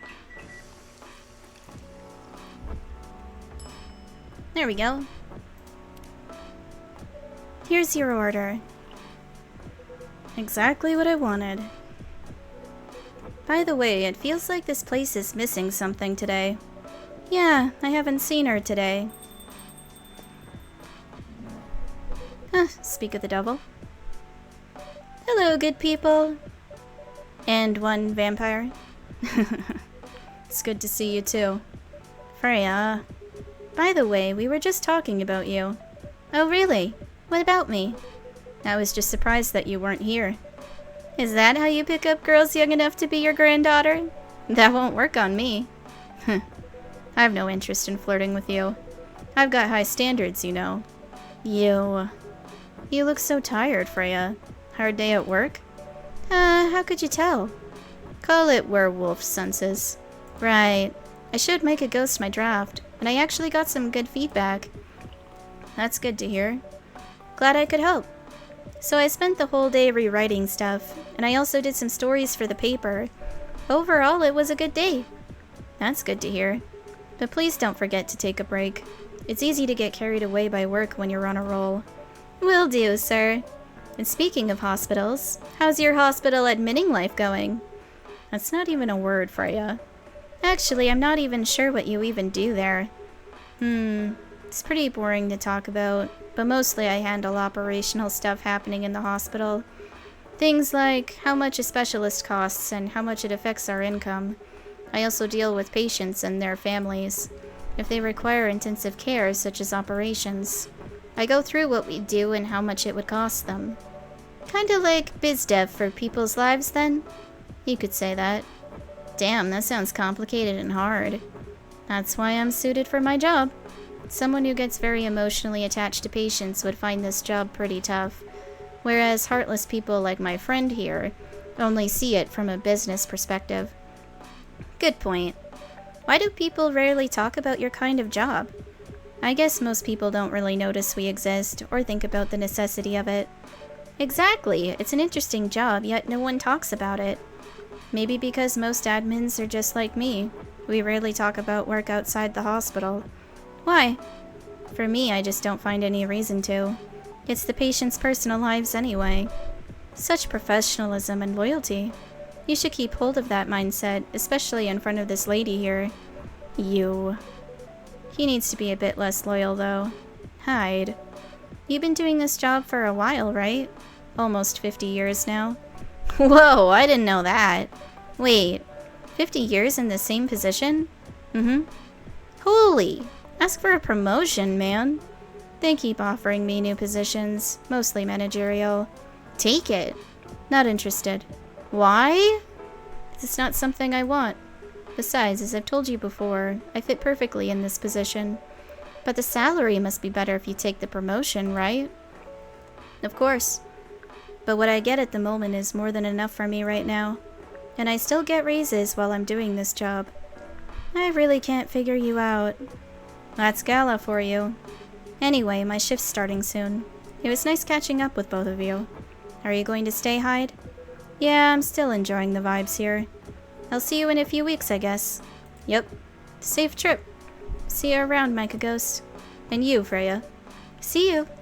Take care on your way.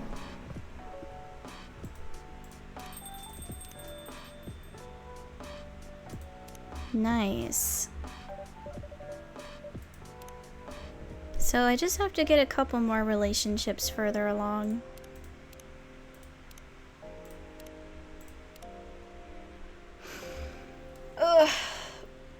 I need to take a bit of a break though. My voice box is getting sore, which is not ideal.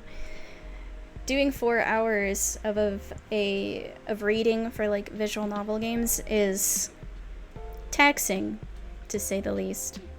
So I'll be back in a bit here. I just gotta pause our timer first. There we go.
I tragically stepped in cat puke. So I had to clean that up. And my foot up. And I did it in bare feet. Stepped in cat puke with bare feet. Fucking disgusting.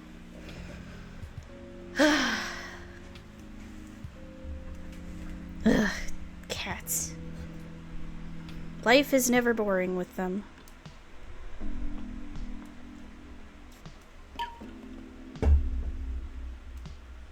You know, it's kind of hard to believe.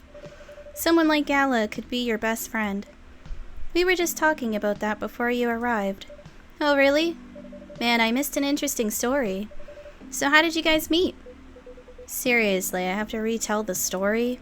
Yes. Come on, you're not going anywhere, right? Huh, alright then. We met in this place back when it was a bar. Whoa. I never knew Gala used to be in the army. I mean, he's got the build to be on the front line.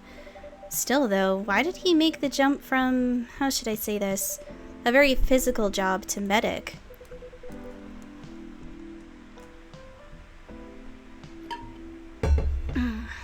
Well, he's not comfortable talking about it right now. But you know why, right? Are you trying to squeeze the story from me? Obviously. He doesn't want to talk about it. That's him, not you. Seriously, Freya? Come on. I won't get into details, but going to war, it messes with your head. Oh. You see why Gala doesn't want to talk about it, huh? I don't get it, but it must be difficult, especially back then. The only thing he was confident in was his strength, so he only did work that relied on his muscle. That wouldn't help him get over his trauma, though, right? Of course not. But it was the only thing he could do. Or at least, it's the only thing he thought he could do. But you hired him for his muscle? Hey, I didn't know about all that at the time. Besides, he's good at being a bodyguard. And we weren't that close yet.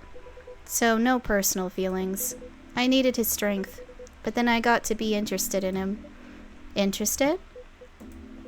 I think he's a cool person. That's all. And after a few months, I noticed his problem. I suggested he talk about it with someone, seek help, which he refused. No surprises there. But I kinda pushed him to do it. How? It's complicated. Eventually, he did go to get professional help. Of course, I have no idea what happened in his therapy sessions, but in the end, he found a new purpose in his life. He quit working for me, and not so long after that, he started working at the hospital, and he's been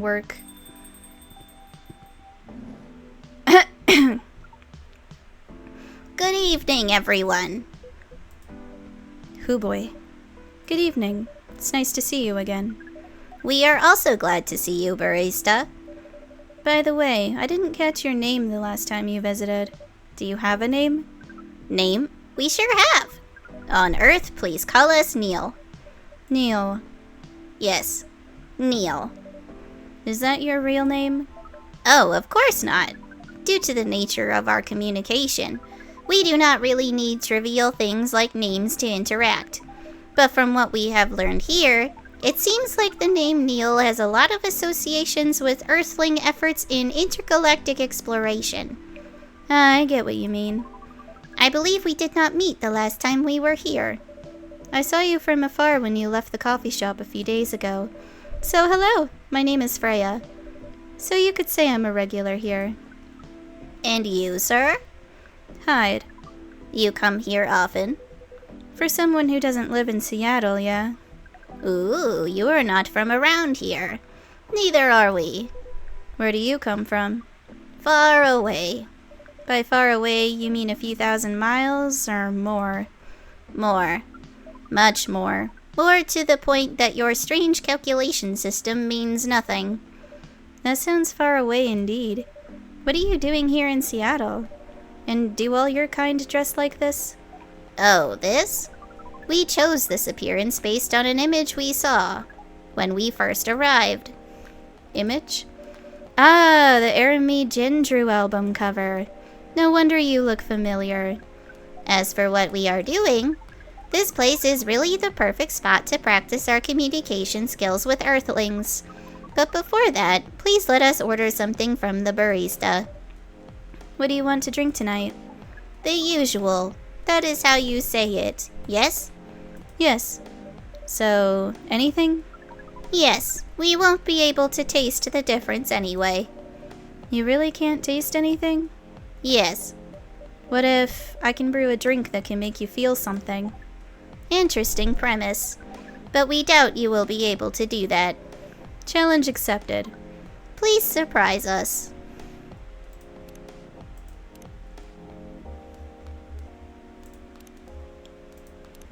I'm gonna have to figure something out.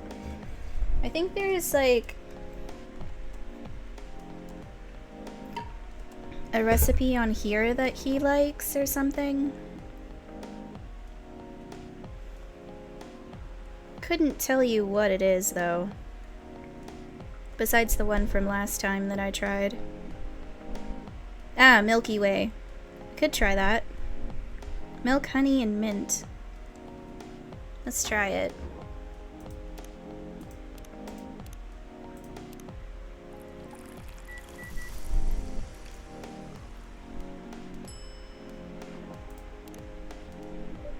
Let's see. I hope I got this right. Thank you. What the? Interesting. Before you ask, yes, that's how they drink. This.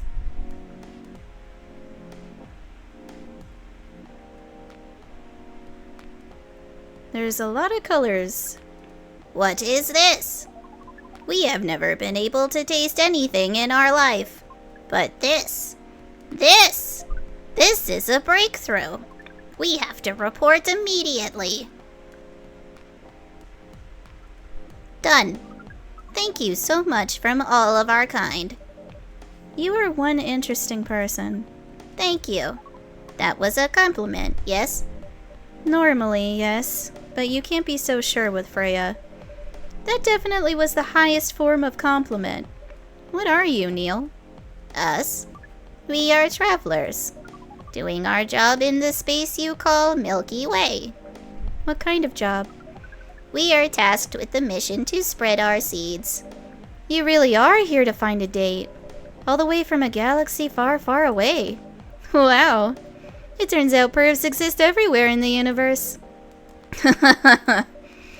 Feeling attacked, old man? Not really. You have a valid point.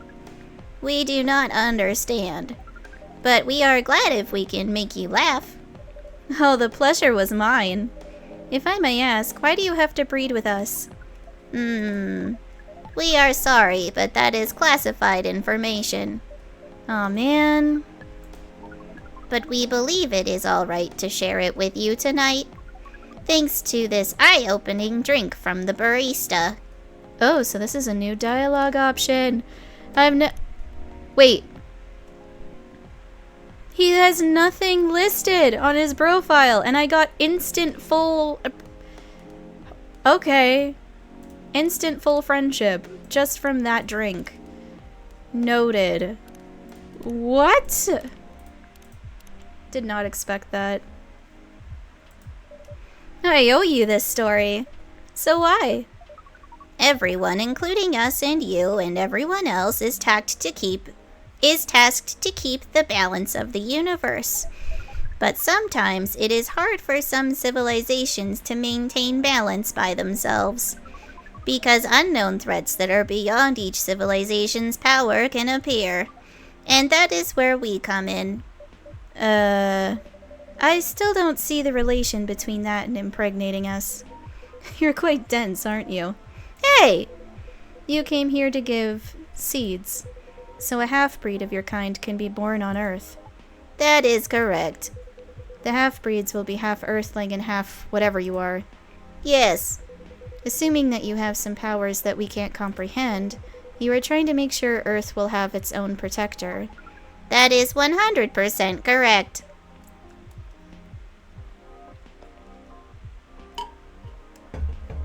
Holy shit! You're trying to give us a superhero? Yes, that is what your people will call the protector. But why go through all the hassle? It sounds like a lot of work. Why not just explain this to someone? I'm sure a lot of women wouldn't mind giving birth to a superhero. Sadly, it is not that simple. The future protector has to be someone that loves this planet more than anything. They have to be born out of love, which we have learned is a very complicated feeling on Earth. We have it easier back home due to the nature of our communication. We understand everyone deeply by default, so everyone on our planet loves each other from the moment they're born. That sounds beautiful. And creepy. Why? It sounds like your planet is a giant spherical orgy. That was a badly chosen word, but it is roughly similar to the truth. Oh my. If what you say is true, shouldn't we help them to get laid with love? Guidance is all we need. Otherwise, we might be responsible for the birth of a super evil person instead. Well, how's the mission going so far? We cannot say it is going well. I'm not surprised, with how quirky and unique you are. Not many women can handle that. Could you handle them, though? Me? I don't know. What do you think? You're a pretty adventurous girl. I wouldn't be surprised if you decided to go on a date. Or maybe go further, if it got you a good story. Oh, you're not offended by that? Not in the slightest. You're wrong, though. I'd go on a date with them, but I don't like to sleep around. Really? To be honest, I didn't expect that. Yeah, I get that a lot. People often mistake me for someone who gets around a lot. Excuse me, miss. From what we gather, does it mean you are willing to breed with us in exchange for our stories? Wow, no wonder your mission isn't going well. I don't mind going out with you for a drink or dinner in exchange for stories, but I'll only sleep with someone I'm serious about. But our mission is serious. It's not that. You either have to be my boyfriend or husband if you want to sleep with me. We have heard of those terms before. Let us check them once again. This is very strange. According to what we found, many Earthlings mate with one person exclusively for their entire lives. Yes, that's called commitment. Such a strange concept. Then why, with such rules, do you still face overpopulation problems? Now that you mention it, we don't have enough control of ourselves. And those in charge also don't have enough control of us.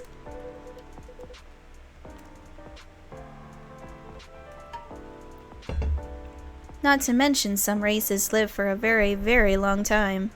So even though there are rules about having kids, and they can be strictly enforced, a lot of people still break them. We know Earthlings boast about the concept of free will, but we thought your kind also loved the concept of restraint in taking care of the planet. At least, that was what we gathered from your information network. Theoretically, that should be the case. But Earthlings are stupid. That's the easiest way to put it. We learned so much today. But we have another question for Miss Freya. Ask away. How can we become your husband? First of all, I would suggest going step by step. Most of the time you start by dating, boyfriends or girlfriends, you know? Before you talk about marriage. Oh, okay. So, how can we become your boyfriend? You could start by asking her whether she's actually single. Understood. So, Miss Freya, are you single? Yes, I am single. Do you want to be our girlfriend? Now, the path to starting to date varies between people, but usually it takes some time before you want to commit yourself to someone. Wow. The breeding process on Earth is surely extremely complicated. It can be easier if you're a smooth talker. Smooth talker? Someone good at communicating with others. That would be really challenging for us. Even after all that, making kids is still in a totally different league. Most women prefer it if their male partners wear condoms. Condoms? It's something you wear to prevent pregnancy. Why would you do the mating ritual if you do not want to have offspring? Pleasure. All this information is too much to process in one evening. So we talked about using condoms, but how do your kind have sex? Like, seeing how you drink? A condom might be something you can't use at all. That's true. How do you do it?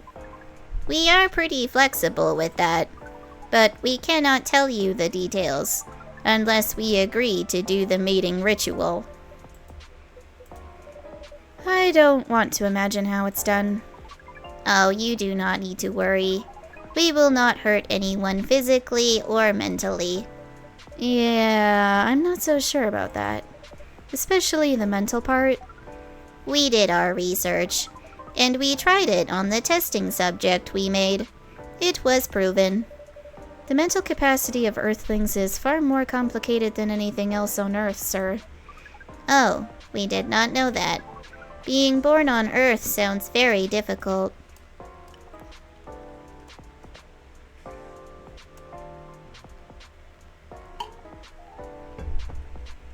It is. I have to agree with that. Anyway, thank you so much for the information you have given us tonight. It means a lot for our mission. We have to report our findings to the base. How will you proceed with your mission with this newfound information? We are not sure yet. It is yet to be discussed, after all. It was really nice talking with all of you. You're welcome. We are off now. Bye. Take care on your way, sir.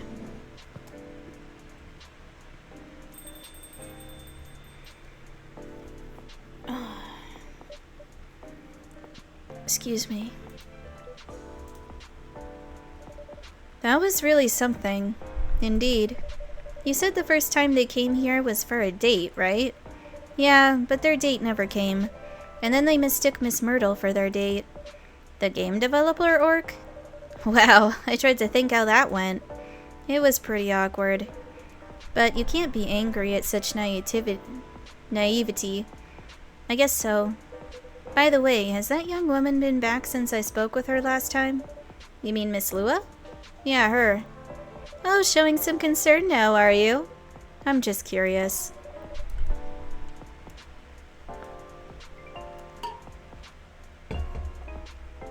No, I haven't seen her since then. But her boyfriend did come a few days ago. And Freya was being pretty nosy, to the point that Mr. Gala joined the conversation. My. You really have a knack for starting trouble. Sadly, I have to agree with that. It's not easy to make Gala join a random conversation, unless it really piques his interest, or it annoys him. I don't know how to react to that. Well, I need to catch a flight to Seoul tomorrow, so I'm off for the day. Oh, you're leaving Seattle so soon? It's only for a week or so. I'll be back here sooner than you know. Oh well, it'll be a peaceful week then. Anyway, I need to get going as well. Thank you for letting me stay without ordering anything. I didn't even notice that. You really don't care about business. She didn't order anything, but she did attract people to the coffee shop. That's one way to put it. Anyway, Freya, do you want to share a cab? Thanks, but I'm riding my bike. Alright then, see you around. Take care on your way, folks. Chocobi Miriku. Sweet, nourishing, healthy chocolate. Aw man, I could make myself a hot chocolate if I really wanted to. I just thought of that. Maybe I'll do that later so I can have something warm to soothe my throat, because like... these last 20 minutes are gonna be a little rough. I'm gonna have to take it easy on the visual novels for a bit after this. Wednesday, September 30th, 2020. Protests arise over government treatment of Atlantic immigrants. That looks like possible pepper spray. Dwarven-made cars face challenge against an unexpected competitor. The Mother Earth organization fights to save more forests.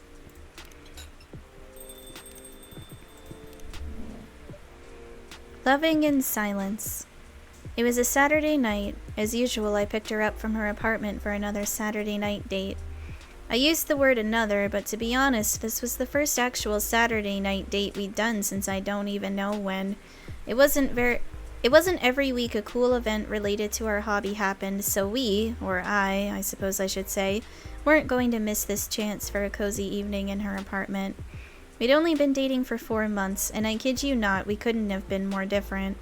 I'm the type of person who feels restless if I don't go out on the weekend, while she'd prefer to lock her apartment from the inside, flush the key down the toilet, and never leave again. That sounds like me. Like, if I could realistically do that, I probably would. You know, definitely can't do that. That's why me going out to her apartment on the weekend was the fairest option for both of us. I mean, we can just order food online and chill without having to worry about the traffic. Ain't that cool? That's what she said whenever I asked if she wanted to eat out somewhere. That happened a lot in our first month together. After that, I just tried to get used to it. We drove to the event. It wasn't that far, but traffic's always ridiculous on the weekend. Throughout the drive, we barely spoke. Total silence except for the music playing from my playlist.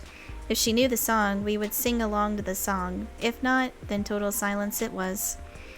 When we arrived at the event, she changed. She became the most outgoing, friendly, and talkative person around. Even I was nothing compared to her, and I usually consider myself a very talkative person. We said hi to everyone we knew, and some we didn't. Then we tried all the games being showcased there. We sat next to each other, trying one game after another, commenting on the story, art, music, gameplay, atmosphere, any other aspects you might use to judge a game. But when we played, we just played. No talking during the playthrough. Total silence as if she was recharging spent energy from all of the interacting she'd done before. Oop. Back in her apartment, we didn't talk much. She made 2 cups of green tea latte for both of us, and then we watched Netflix together with only a few words traded. "Don't you feel bored dating me?" she asked. "Really? This again?" "I know. I'm sorry to bring this up again, but you were so silent today I thought you were mad at me." "Honey, I'm not mad at you. Why would I be?" "I don't know. It's just that I'm super introverted, you're super extroverted, and there are times when I feel like I'm holding you back from your true self." "You're just overthinking things, honey. Tonight was amazing, and I can't thank you enough for being willing to join me and sacrifice your stay-at-home relaxation time. We both know how much you love staying in and how rarely you get the chance to do it." "Why do you like me? You've asked this question a dozen times in the last 4 months, you know." I nudged her and smiled. I just want to make sure," she said and started crying. Hey, don't be sad. It's okay. And to answer your question, I don't know why I like you." That answer again. "Because it's true. All I know is I feel comfortable around you. I just feel happy, calm, and I don't know. Do I need to know?" That sounds dangerous, liking someone without knowing the reason. Oh, believe me, dear, I was confused for the longest time before I realized it's actually the best feeling I've ever had. How about you? Why do you like me? You said I liked you. I was speechless for a moment. She grinned at me and giggled through the remains of her tears. You should have seen your face. Oh my god, don't mess around with me like that. You almost gave me a heart attack. Good, it means you weren't lying about your feelings, she smiled. You haven't answered my question. It's a secret. That's not fair, I told you mine. I hate to break it to you, but don't know is not a proper answer, my dear. But it's an honest one. I know. We stayed silent again. So that was my introvert girlfriend and me. My answer to her was obviously a lie. Not knowing why you like someone is super scary, but I never imagined being able to feel like that for anyone other than her.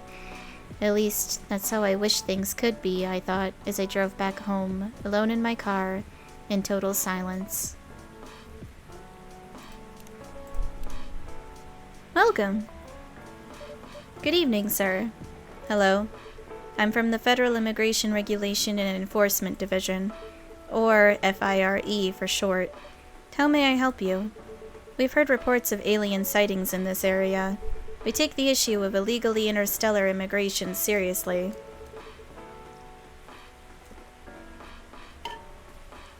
Have you seen any creatures you would consider to be alien in nature? I don't think so. But what should I be looking for? What's the alien look like? We're not 100% sure, but according to some eyewitnesses, it's wearing a spacesuit or something similar.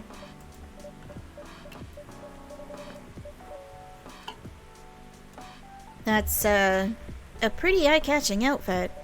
You'd think an illegal alien would try to blend in better, right? To avoid attention, you know? That is a very good point. In fact, there might be a solid possibility that we have been running around after false testimonies. They are superior creatures, after all. Thank you for the help. If you see any suspicious activities, please contact us through our website. Will do, sir. You don't want to drink anything before leaving? We're good. Take care on your way.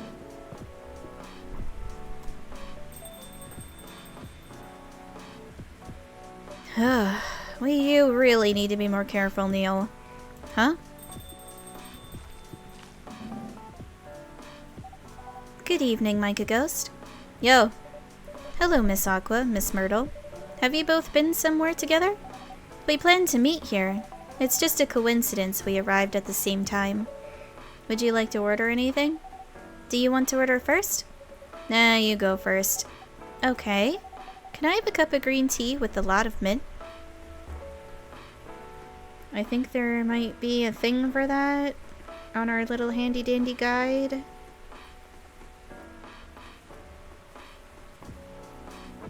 That is chocolate. That's green tea. It is green tea, but green tea with a lot of milk. Or with a lot of mint. That'd be this one, I think.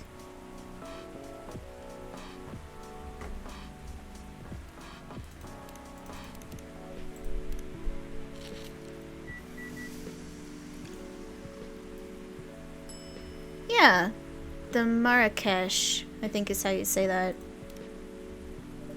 Your drink's ready. Ooh, this looks really fresh. I call this Marrakesh, inspired by its origin. Marrakesh? In Morocco?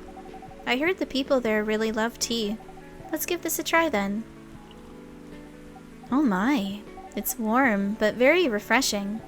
No wonder Morocco is often associated with tea. How about you, Miss Myrtle? Do you want to order right away? Sure, I'll have the Tataric. Have I made the Tataric before?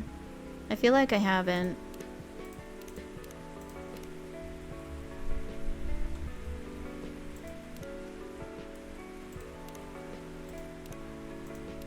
Yeah, that's what I thought. I have not made the Tataric. That means I will have to Google it. It's up. I think it's in the coffee. Yeah, it is. No, it's tea. Tea and milk. That's what it is.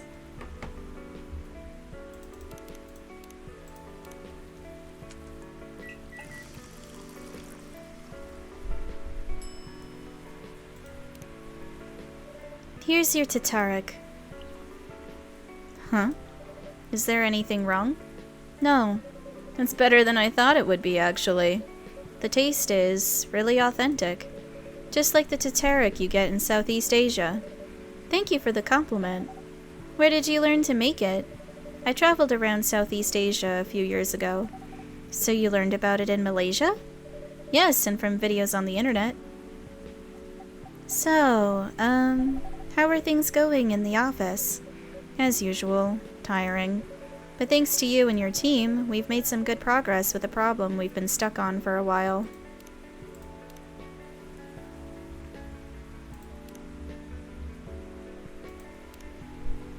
So I just need full friendship with Henry and Rachel, and otherwise I have full friendship with everybody. And then I think I'll be okay, potentially.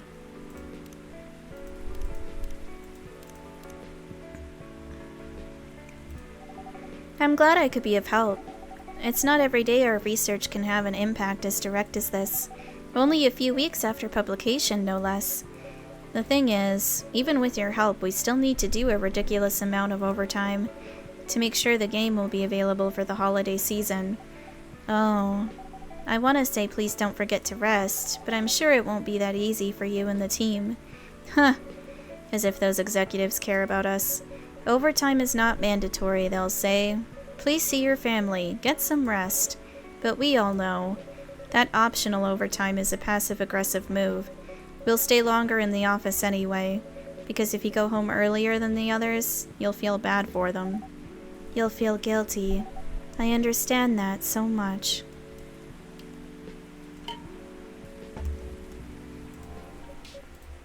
I hate to admit it, but yeah, it's guilt. I wish I could help you, or at least say something to boost your morale. Sadly, I'm not the right person to give you advice about that. For guilt is something that also bothers me a lot, even for things I shouldn't feel guilty about. And you know what makes it worse? I know the state of the industry, but it still saddens me to realize that my favorite series was born out of such sacrifice. I'm sorry I ruined the mood for everyone.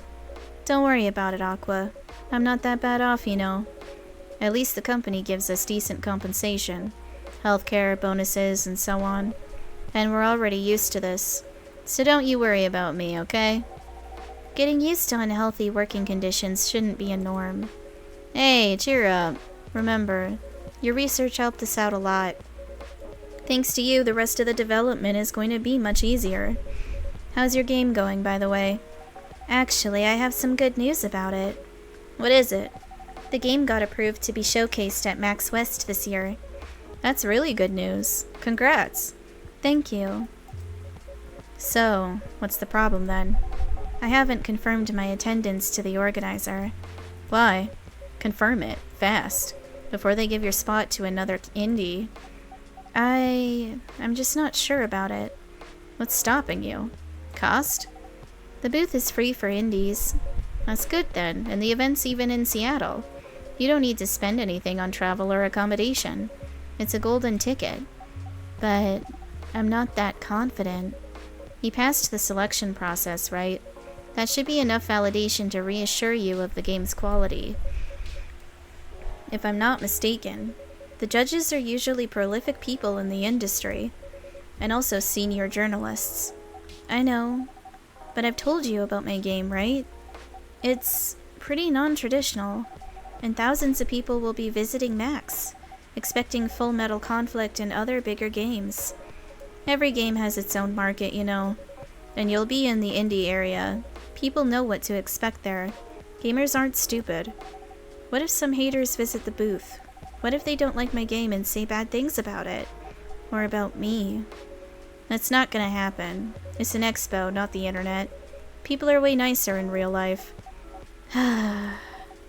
Even after all that, I'll still be there by myself for the whole event. That one is a problem, yeah.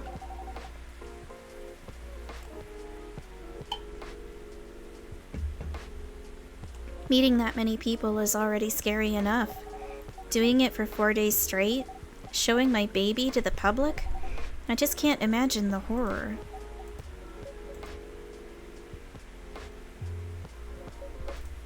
You know what? So far, my schedule is pretty empty around then. If things stay this way until Max, I'll come with you. Yeah? No, you don't have to do that. Even if you're free then. You shouldn't waste your time on me. Relax or something. Nah, it's no bother. I'll be going to the event anyway. Might as well come with an exhibitor badge. What about your company's booth? Don't worry about it. There are hundreds of us. I can just ask my lead to skip this year. But... I'm coming with you. Whether you like it or not. Oh, okay. Good. Now what are you going to show the game on? I'll have a laptop and a smartphone. Is the expo build ready? The expo build? You're not planning to showcase the full version, right? That's the plan. Don't. I can give you the guidelines on what to have for the expo build. Do you have the game with you now? It's on my phone. I can send you the build now if you want. Do so. Okay.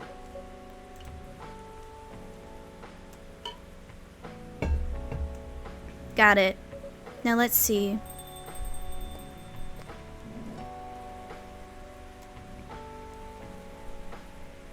Hello, Miss Rachel. Hi, Micah Ghost. What's wrong?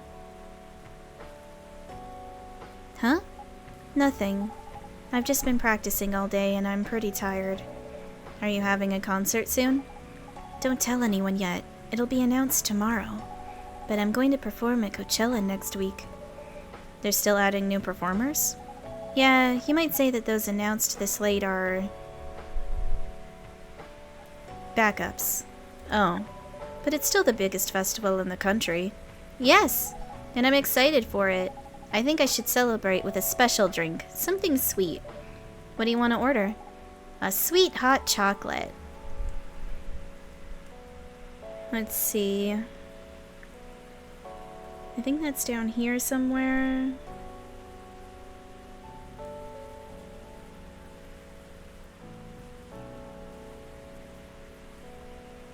Chocobi Miruku, or it's chocolate, honey, and milk.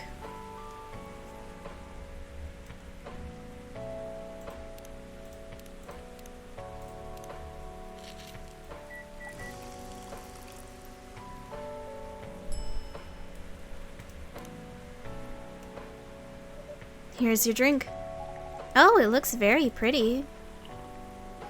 And it's warm and sweet. I love it. Please don't hesitate to call me if you need anything else. Thanks. Other than the instruction on the loading screen, try putting a time limit on how long they can play. Why? Wouldn't that break their immersion? Probably, but in case there's a good reaction to it, you might have people lining up to play your game. Don't want to make them wait too long. That makes sense. If you don't want to put a time limit on it, try ending the demo with a cliffhanger. That should get people's attention. Noted.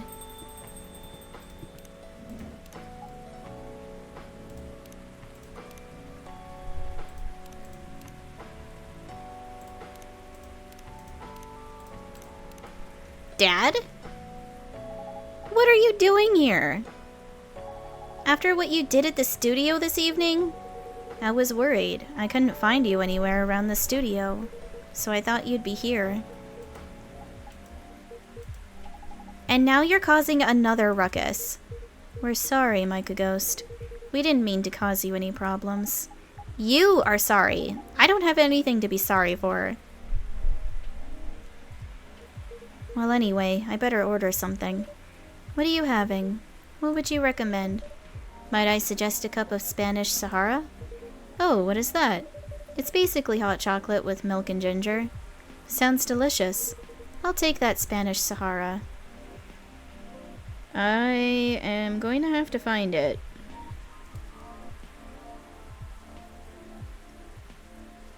Chocolate, milk, and ginger.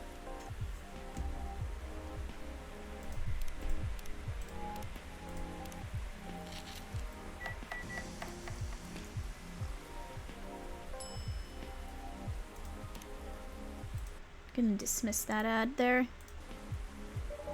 Your drink is ready, sir. My, this is amazing. Glad you liked it. Dad? Yes? Please just go home after you finish your drink. Not until you leave that good-for-nothing pervert. I need him. He's going to help me become more successful. I know Morris. He is not a good person. The industry has changed, Dad. It's not like 20 years ago. Besides, since you left, he's been growing his brand, making his name, managing a lot of stars so they become superstars. I still have my informants in the industry. He hasn't changed much. And even if he has, it wasn't for the better. You're just being paranoid. First you were afraid of how my fans would treat me. Now you're afraid of the industry too.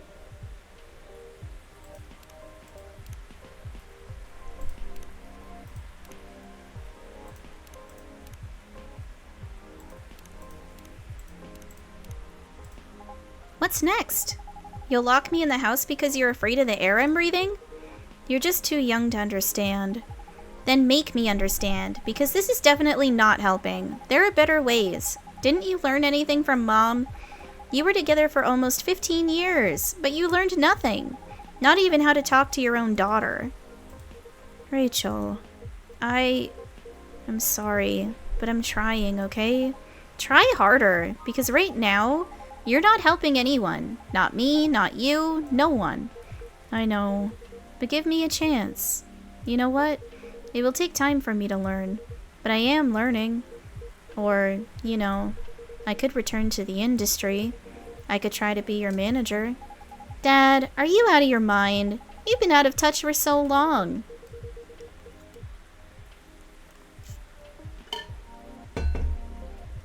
I told you, I have informants there.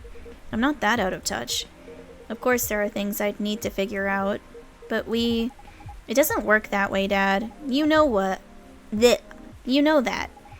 Going from a girl band to a solo career won't be easy. If I take things slow, I'll lose all my momentum.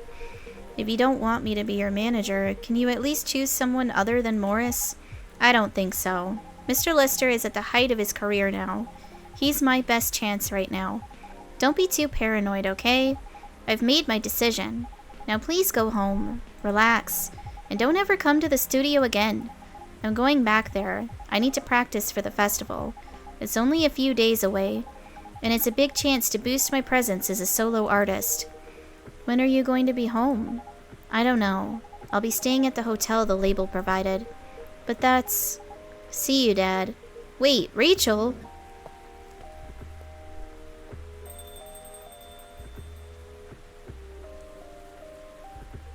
Excuse me for a moment, Micah Ghost.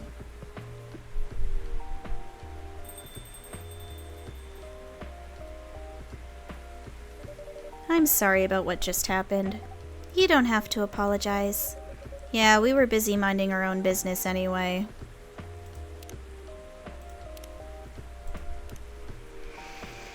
Ugh. Well, I'm gonna save. Well, I did just save.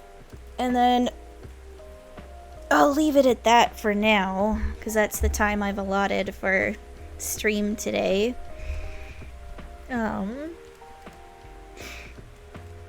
I'll just pause the timer. There we go. Timer paused. And then go back here. Go here. But yeah, I hope you enjoyed your time with me. And I hope that you have a good day or night depending where it is where you are. I'll be coming back to do some more subathon tomorrow at 3 p.m. Mountain Standard Time. But instead we'll be playing Persona 3 Reload, so it'll be a bit more high energy, I guess, because I've been doing a couple of visual novels in between, just because I haven't touched them in a while and I felt like it would be nice to do. But yeah, I hope you have a good day or night depending on where it is where you are,